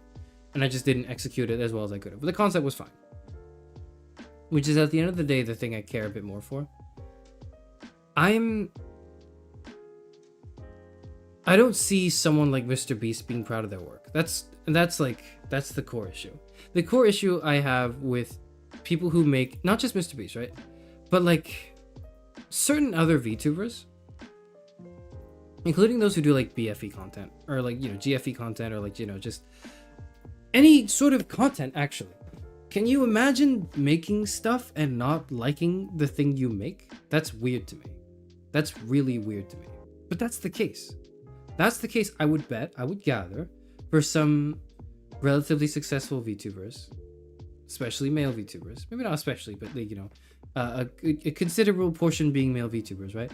Who are successful doing things that I don't think they would enjoy. Like, I don't think I'm gonna start digging at him because he's like a public enemy now, right? Like Vox Akuma. I can probably start digging at him because I think we've moved on long enough from the incidents that now he's just sort of some guy who's unsavory.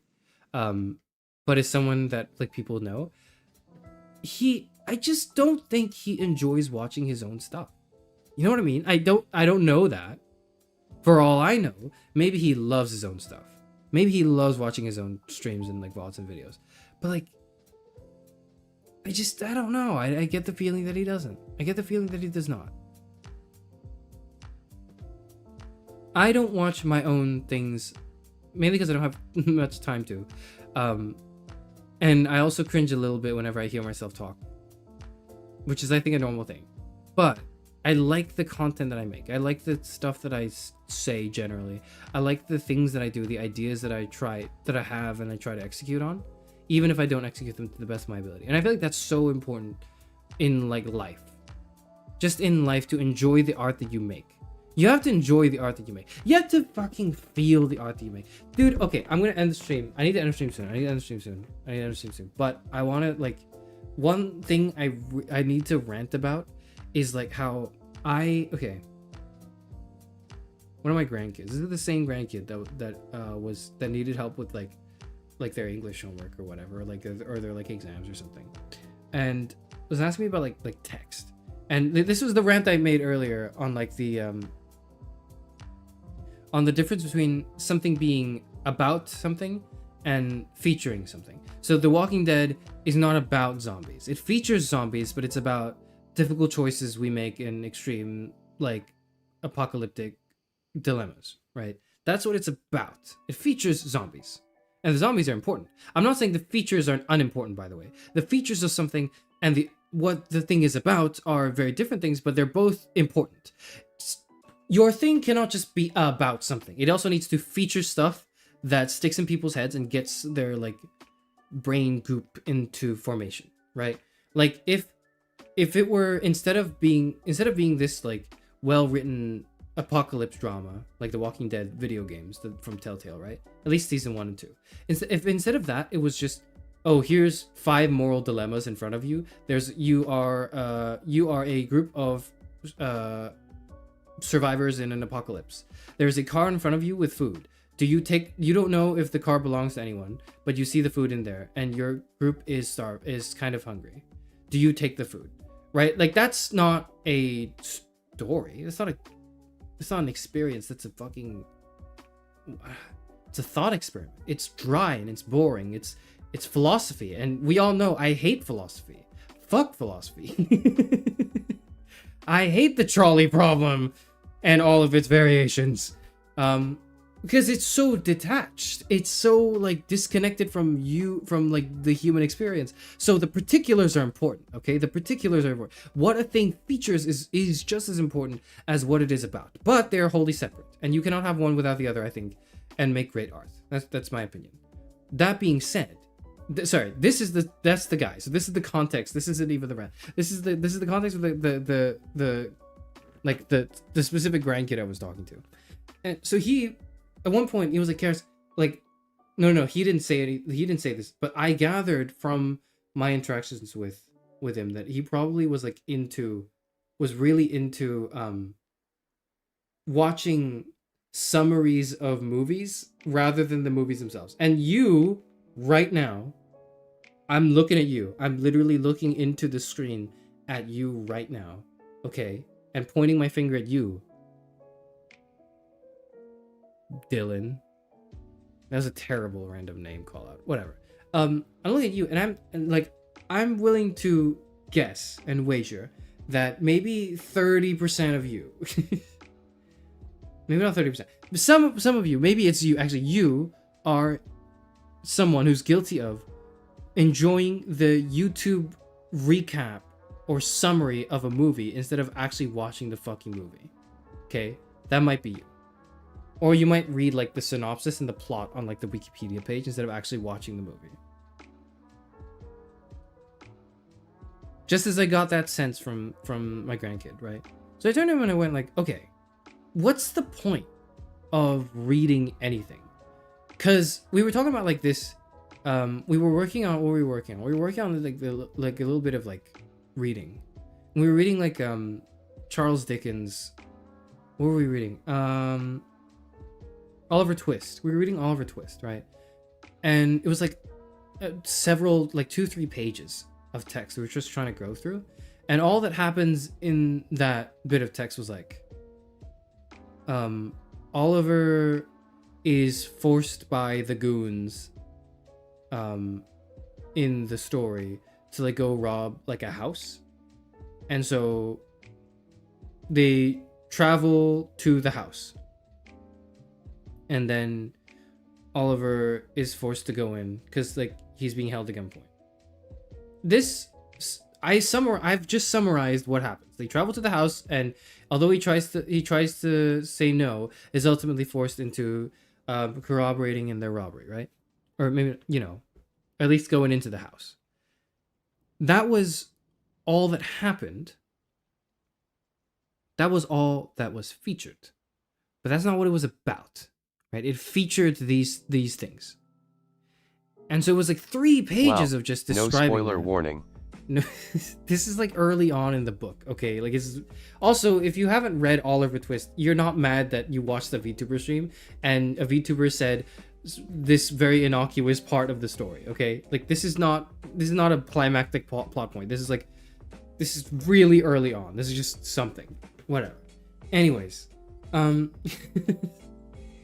he goes like, why did we spend 3-4 pages reading that when you could have just summarized it as this, like, as these 2 sentences? Like Oliver Twist went into a house with 2 people who wanted to rob it. Why didn't they say that? Why did Charles Dickens spend 3 fucking pages, 4 pages, like detailing the anxiety that Oliver was feeling, and, you know, how quiet the town was, and, you know, the hearing the barking of dogs, and then, you know, like, why all of that environmental description? Why? What's the point of that? And then I turned down, I was like, what the fuck is the point of anything? It's all what I almost said. I didn't.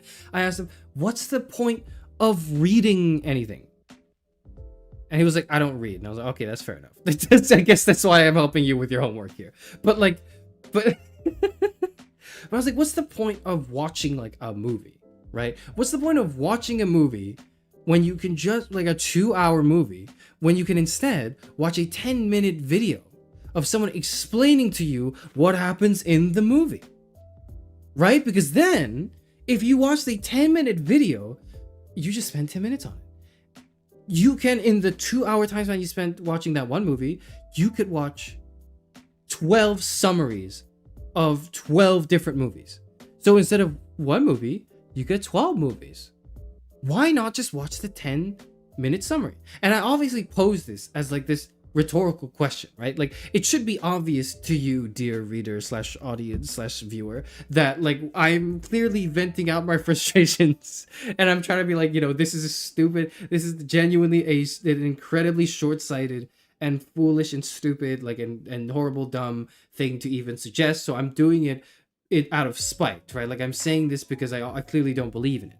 But he kind of just sits there and goes like, I don't know, actually, because you know, I do watch these. He was like, how did you know that I watched these types of videos? I was like, well, I kind of gathered. I kind of just went like, I can soul read, okay? I soul read you so hard. I know exactly what's going through in your head. I know that you spend at least 2 hours a day on YouTube Shorts. You get that feeling from people, right? And so I was like, I know that you watch YouTube summaries of videos of movies instead of actually watching the movies. And I'm here to ask you why. Clearly, you can tell from my tone of voice that there's something wrong with it, right? So how about you? So then I obviously become a bit more sympathetic. I calm down a bit and go, okay, like, you tell me why I'm frustrated. Like, guess why I'm frustrated about this. Why do I think you should watch a 2-hour movie rather than just watch a 10-minute summary? And he couldn't, because he genuinely was like, I don't know. I have no idea. I've never been taught this. No one's ever taught me why, like, I need to watch a movie. Like I just like you know, he was like, I just know, like I know movies exist, and I know people watch movies, and they go to the cinema and buy popcorn and like soda, and they go with their friends sometimes. I know that, but then he goes kind of like, well, but then also like I can, so I'll do that, like, and he still does that. He will go to the movies with his friends as like a social thing, but then he won't like, and watching the movie is just sort of like, you know, it's just almost like it's a time honored tradition. Like it's not because he wanted to watch a movie, it's because he wanted to do something. He just wanted to do something. He would have been perfectly content watching a 10-minute video of that same movie, like summarizing the plot points and what happens in there. So I asked him again, why watch the 2-hour movie? That's a waste of time. And he said, I don't know. Karis, tell me why I should watch the 2-hour movie. And I was like, motherfucker, it's because you need to feel it. That's the whole point. The whole point of any like artistic pursuit, the whole point of anything that you watch, like any movie, is you're supposed to like, it's supposed to make you feel something. It's supposed to like ignite the fire in your soul. You're supposed to watch it and cry. You're supposed to feel awful. You're supposed to feel terrific. You're supposed to feel hopeful, inspired, motivated, moved by the piece. Like the characters are supposed to resonate with you. Like the dialogue is supposed to reminisce and make you think of like similar experiences you've had in real life. You are not supposed to just sit there and wait till it ends while eating popcorn. You're supposed to like let it flow into you, and then you're supposed to like gives your energy back to the movie. Like the movie's going, I'm literally raising my arms in my room alone like a maniac. You can't see my arms. I'm trying to gesture like like a psycho, like with my pointy fingers. Like you're supposed to, like, the movie is going in one way, firing the film into your soul, and you're supposed to receive it. But you are also supposed to like go the other way around. And now I'm pointing my fingers back in like the opposite direction. You are supposed to give your energy to the movie by like thinking about how this makes you feel. What does this remind you of? Did you have any experiences like this? Like, what happened when the character said that line, or when the character died, or when the character did this? Like, it was maybe shock, but then, you know, after you've recovered from the initial shock, how do you feel about full it? crash outs. Honestly, if you could see my like hands, if you could see my arms, you would probably think of like, I would be a significantly less calm person if you could see my arms whenever I do like a stream and I'm just frantically moving them about. But like, you need to give your energy back to the film. This is a two-way thing. This is a bi-directional experience where you're not just like, you know, sitting there like looking at like the wall. You are experiencing what somebody's trying to tell you. Not just tell you, but show you. Not just show you, but like to express to you this profound like story feeling thing, this human experience, these emotions that entail from this complicated like multifaceted existence that we live, that's brought to life not just by the vision of the director, not just from the scriptwriter or from maybe the novel that it was adapted from, but also from the characters who read those lines and feel those lines and deliver them in that way, who embody the characters, at least for that sacred, beautiful moment on the screen, and like brought to you. And then you're supposed to take that movie experience with your friends and then sit down and talk about it. You're supposed to like, you know, have like lunch or dinner afterwards, and then as you're sipping on your like a cocktail at a bar, you're supposed to go like, damn, I love when Ryan Gosling did that. I loved when in Project Hail Mary that specific scene happened and the colors were just extraordinary and they flashed all over his face, and it had that effect where you felt his desperation in the scene, and then this contrast with the scene later, and it really made me feel like I was gonna cry because I was like, you know, really attached to this character, and You're supposed to, that's the whole point.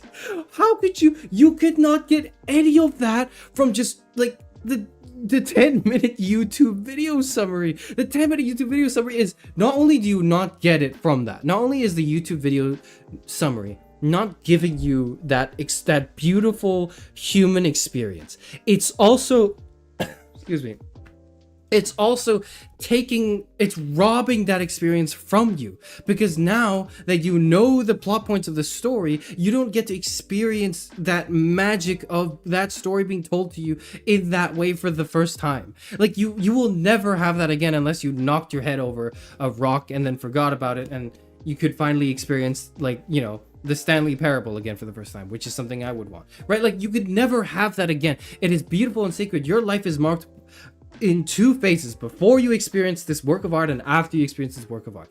And if it's something that's inconsequential, if it's kind of short, if it wasn't very good, that's okay. Shitty art exists too, or maybe not shitty art, like mid art exists too. Most art is kind of mid, but it's mid in the sense that, like, you know, it's not life-changing, life-altering, like perspective shifting, paradigm changing stuff. It doesn't have to be, because, you know, that's a really absurdly high expectation to have on anything, really. But that doesn't mean you can't enjoy it, even if it's not that. Even like, you shouldn't just sit down and give something its full attention just because it's really good. You should sit down and give something full attention because it was made by a person with feelings and emotions and, like, resonance, hopefully, and some sort of artistic craft and skill, like some sort of technique. Like you should enjoy watching the movie because the movie is enjoyable.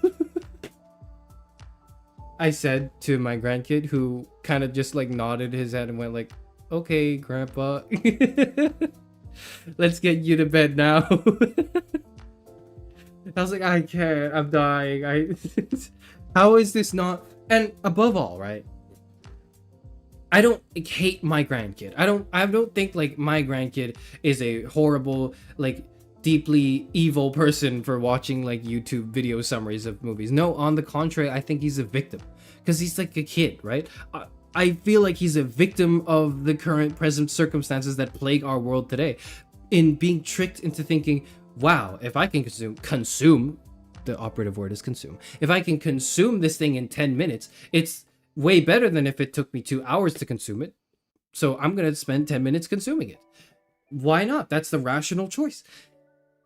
Do you see am I insane? It's the most beautiful, like, the whole point of living. Why the fuck am I on this stupid rock on Earth, like in this space, in this solar system?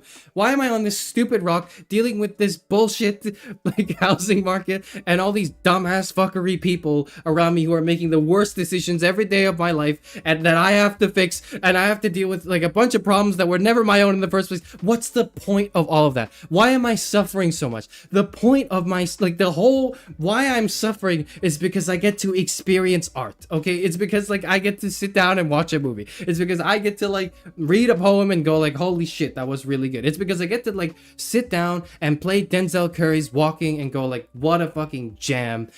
Hip-hop is not dead, it's alive, and I love it. It's because I get to, like, sit down and listen to J. Cole's The Fall Off and go like, damn, I don't think this was perfect, but this was human, and this touched my soul. I love it. Like, that's why I suffer. That's why all this bullshit happens, and I'm still on this goddamn earth, okay? So the fact that this very thing is being, like, extracted and taken away from the youth of today is sickening, because, like, if they don't even have this, what do they have left? They have nothing left. They have nothing. You've taken everything from them, and the worst of all, it's like they don't know that it's been robbed of them. They don't know this. I have to go around giving the gift of, like, did you know that when you watch the movie you should watch the movie, to my grandkids, because they don't know this, because they weren't taught to, like, enjoy art. That's so, do you know how fucked up that is? It's cooked. I'm sorry. I kind of saw red for, like, the past 5 minutes. I haven't read any comments. I'm gonna go back and read some comments now.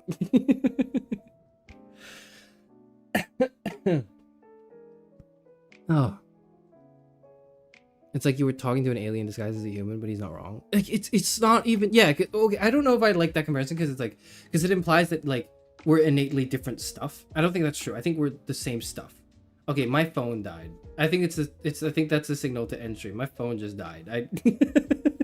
I'm a PNG tuber now for the rest of. Sorry, I'm a PNG tuber now for the rest of the stream, which is gonna be like, I don't know, 5 minutes, or now actually. I'm gonna end the stream like right now, because of how mad I am and how I need to probably like go get a glass of water because because I'm so mad at this one thing that I've been complaining and ranting about. But like, we're not made of different stuff. Like my grandkid and I are like, he's my grandkid. Okay, we're related. He's my grandkid. So like, we're the same stuff. He's not an alien, but like he feels like he's an alien because he's been like alienated from like his life. Art is a two-way experience. A human artist connecting with a human audience. Exactly. Yes. Thank you. Some movies, mostly horror, I'd rather just watch a 7-minute CinemaSins. Okay, if you're gonna watch a 7-minute summary of something, please don't watch a CinemaSins video, Holiday. Please don't watch CinemaSins. Like, do yourself a favor and watch something else that's a little higher quality, even if it's a movie summary. Artists doing labor to make the art, audiences doing labor to love the art. Yeah, and it's work. It's hard work. Like, it is. Loving art is active and engaging. I literally crashed out over the same thing today. My brother is just another me. Yes. Thank you, Fi. I can't, like, I don't even know.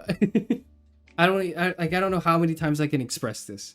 Because it's sometimes it just does feel like I'm talking to, like, not like to a wall, but like if I'm on stream, I'm preaching to the choir. If I'm me saying this on stream to you, the viewer, I'm preaching to the choir. But what I hope from this, like, rant is that you feel the frustration I have articulated and you feel strongly about it, not just in your own life but in other people's lives around you, and that you take like a genuine curiosity in the people around you who are not engaged in anything artfully, and just like implore them to step into it, you know? Very interesting story. How sad that the very idea of feeling through art is something young people have to be actively taught, else by default it will be lost in them. It explains a lot, really. I don't know, like, yeah, exactly, Tia. I don't know what by default means, and I don't mean like as in like I'm not saying this as like an interrogation of your comment in any way. I mean like I totally 100% agree with you, but then I ask myself, okay, but what do I mean by like, you know, they need to be taught this because by default is lost? Because is it by default, or is it because he's like an iPad kid who was somewhat, you know, who wasn't socialized or taught or whatever to enjoy things? Like, was I taught to enjoy things, or was I naturally, like, did I naturally learn it? Is there such a thing as naturally? Because I was socialized growing up, so it couldn't have been natural in the sense that like if you dropped me at a zoo, I'd be a different person. I'd be more monkey probably if you dropped me at a zoo. So you're saying I shouldn't ask Gemini for the full summary of your VODs? I just got deja vu reading your comment. Did you comment this before, Lynn? Did you write this somewhere else? I just got deja vu. I feel like I remember reading that comment.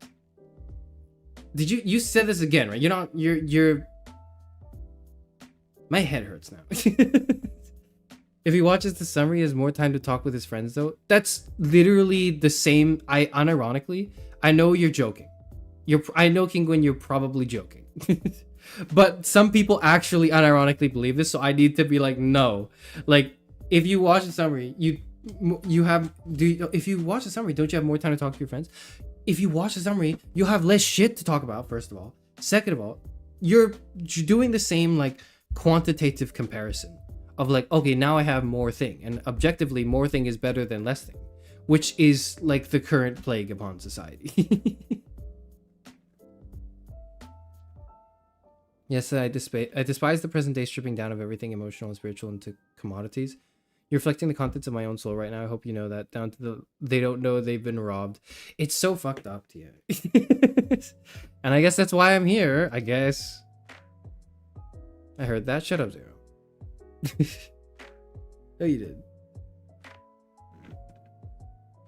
How do you have data? I'm not streaming on my data. I'm not streaming. I have my home internet. It's just for some reason my PC connected to my phone, and I think I had my personal hotspot on because I was like sharing it earlier today, and like it just connected to my PC for some reason and started whatever.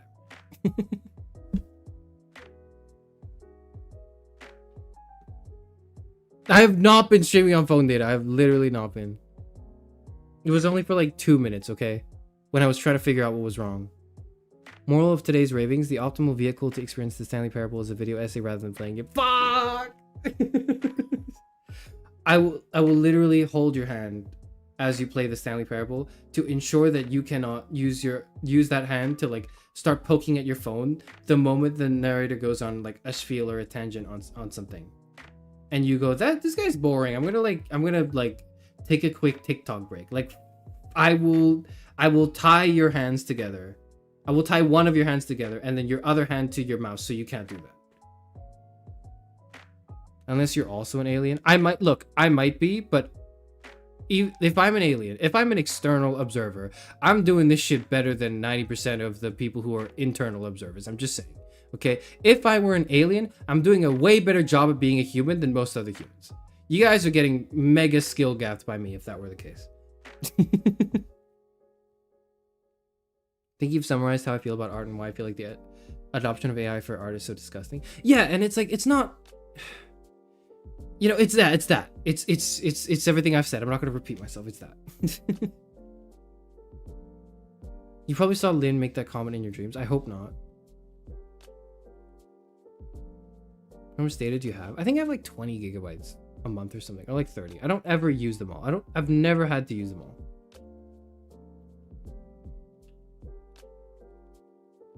You should play Woman Simulator. Woman Simulator.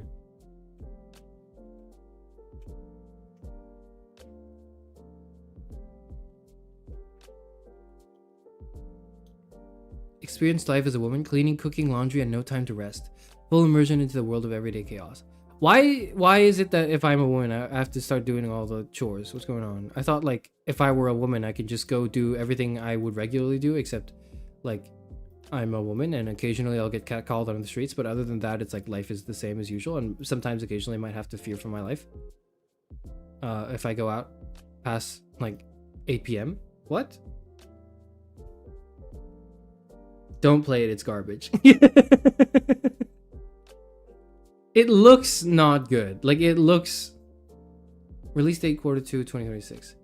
It looks like unironic misogyny. It looks like unironic sexism and misogyny.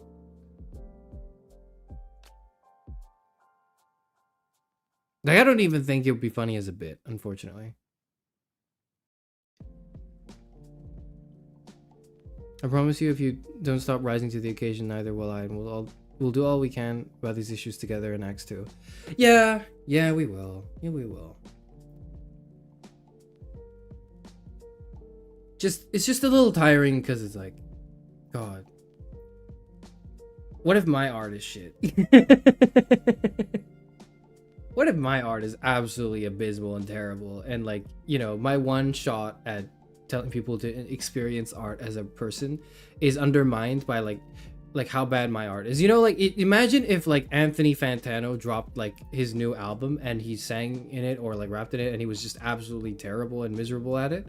Like, wouldn't that undermine so much of his, like, musicality otherwise? Like, his, like, reviews of stuff and generally the way he speaks about music. Wouldn't that undermine so much of that if he dropped an album and it was, like, dog shit? That's how I feel, like, having to do anything. Is like, would your opinion of me lessen if I demonstrated the thing I was talking about and it was like a terrible demonstration? This is why the karaoke streams are unarchived. Obligatory plea for a jazz punk stream, but will be ignored because statistically I'm a middle-aged woman. That's not why I ignore you. That's not why I ignore you, okay? I do not ignore you because you're statistically a middle-aged woman. I ignore you because you're a viewer and I ignore all my viewers. That's why.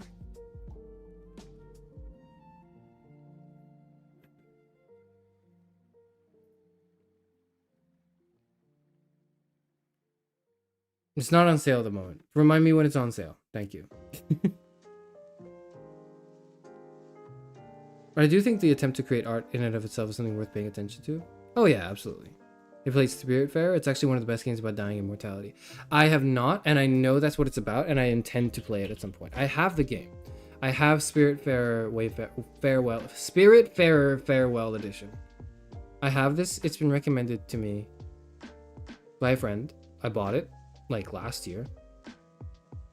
March of last year I bought this game and I've not played it, but I will like play it. It's like a game I plan to play when I want to explore that arc of maybe not that arc, but that like theme of dying in, well, you'll see. Mortality. Most artists trash because not everyone Cormac McCarthy Ado or a member of Crazy Nuts. Okay, I don't know if it's trash, but you could say it's mid. That's me. That's the equivalent to me saying most anime is mid because not everyone is Hiromu Arakawa or one. So it's unfortunate that most shonen it just happens to be mid like that and has a bad ending. Imagine your favorite shonen being something with a shit ending. Lamau can't relate. Literally, my two favorite shonen series are like have extraordinarily beautiful and well thought out endings that have shown how the author has thought about the story from start to finish as a complete product rather than like just this churning of the next chapter following the next chapter following the next chapter in like this desperate plea to like grab the attention of the market right now and generate hype and merchandise and plushies. Ugh. Sickens me. I liked the drawing of you and Fi. Me too. Fi drew that. Fi drew that. I liked that too. So I don't read shonen. Fair too. Fair too. All right. I need to like. I think I've exhausted myself. I think I've fully exhausted myself. What are your favorite shonen? Mob Psycho 100, Full Metal Alchemist Brotherhood. And you're gonna be like that. Those are normie takes. Those are normie basic bitch takes, and that's true. It's because I'm a basic bitch. What does that mean though? That means I know what's good. I do. And you're gonna go like, oh, pick something more underground or you know more niche or whatever. Why? Why insist that your art house thing is better than other people's thing? Do you, when you say like, oh, your favorite thing is popular, therefore it's not valid, when you say that, are you standing in pure opposition to something that's cool and popular and well liked? In which, like, in other words, are you the type of person to go like, I liked that thing before it was cool, before it was top 100? I knew this artist back before they were popular. And if so, why? If so, aren't you merely just defining yourself in pure opposition to what is the crowd, to what the crowd is saying? In which case, what makes you different from the crowd? You are swayed just as much by public opinion as the average, like, nincompoop who gets their opinions from myanimelist.net or whatever. You are just as swayed as the average normie that you claim to despise. Except you just sway in the opposite direction. But you are just as moved by the needle of public opinion. Rather than having your own opinion and having your own thoughts, you've just defined yourself in opposition to what's popular. That concludes me arguing with the straw man that doesn't exist. I literally made that straw man up in my head just now.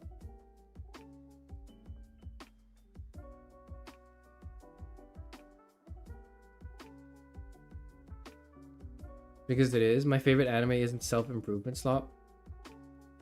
What is self-improvement slop? What is self-improvement slop?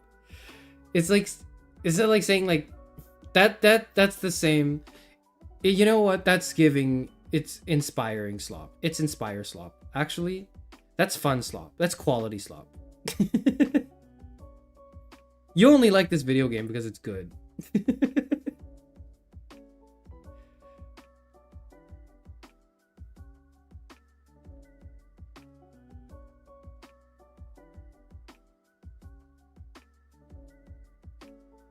You only liked this movie because it like made you want to make more art.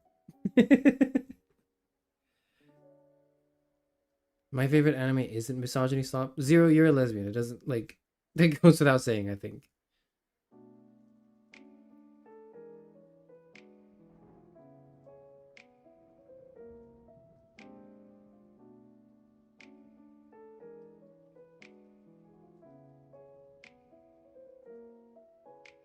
Okay, I just had a serious like cough. I just had a really like throaty cough. I think it's now definitely time to end stream before I completely exhaust myself. Stream tomorrow. Stream tomorrow. Stream tomorrow. I said that 3 times. It's gonna be on Access Channel. We're gonna do a dialogue on personal identity and immortality. Okay? Tia is gonna be a dying philosophy professor in like a hospital bed. Axe is gonna be like a chaplain, and I'm going to be the professor's like former student. Okay, that's the 3 of us. It's gonna be like a 20-something page read, and it takes the form of a dialogue, so hopefully it's a bit more entertaining. It's gonna be us talking to each other as characters, and I'm silent for the first 17 pages if that's what you're into.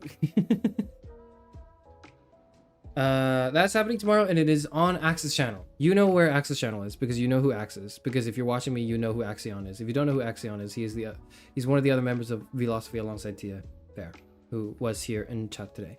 So go to his channel and click on the button that's like notify me when the dialogue or when the stream happens, and then when the stream happens tomorrow at the same time as my usual streaming time, because the 2 other members of Philosophy are very graceful and accommodating and don't mind streaming at my usual time because that works best for me. We're going to be streaming at that time and on Axe's channel. So go watch that tomorrow or not. You can do what you want.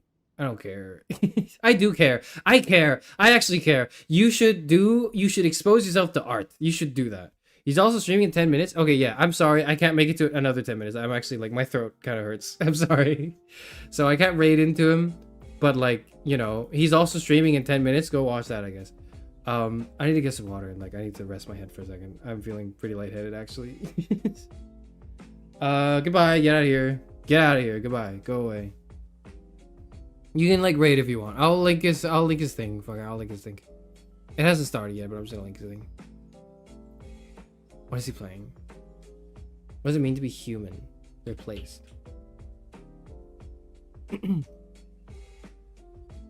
There it is. Go watch that if you want. Or not.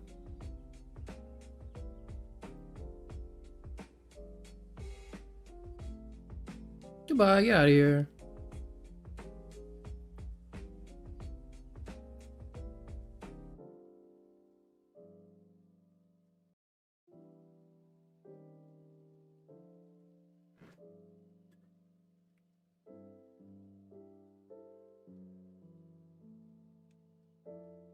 Goodbye. Can I say like yeah, I'll say it, why not? I feel really good. Thank you everyone for showing up to stream today. And just hanging out. I don't usually say this because you know I don't. In truth I didn't forget that there was a stream today. Like I knew there was a stream today. It's just like genuinely until like 9 p.m. my time, right? Like, until like literally the exact moment it was stream time for me, I was like paralyzed. Not like physically, but I just for some reason like I couldn't do anything. I don't know why. I don't know if it was like a panic attack or whatever.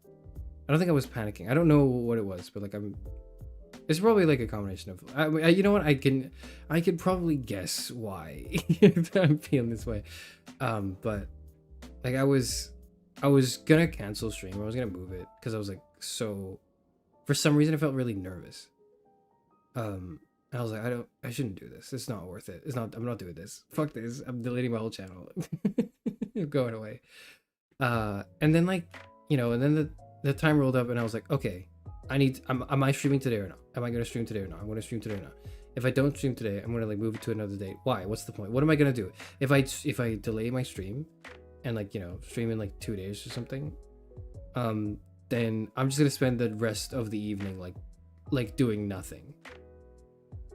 Being like, you know, I don't know, panicking about something. So why don't I stream so I can feel better about it? So I did, and I feel a lot better now. So that's good. Thank you. I wouldn't feel as good if nobody showed up and I had nobody to just chat with. I didn't have any topics prepared for today. I did not. This is like one of the first times I've opened up a stream and I literally had zero thoughts because I just couldn't. I didn't have enough time to like form any. So I was like freaking out. So I'm like fine now. But I was really not fine like 4 hours ago. So I'm glad I'm fine now. I don't know if this is healthy. I'll think about it. Thank you for showing up. Goodbye. And you don't usually get a thank you from me because that's the reason. That's the reason. Go away now. We'll see everyone tomorrow.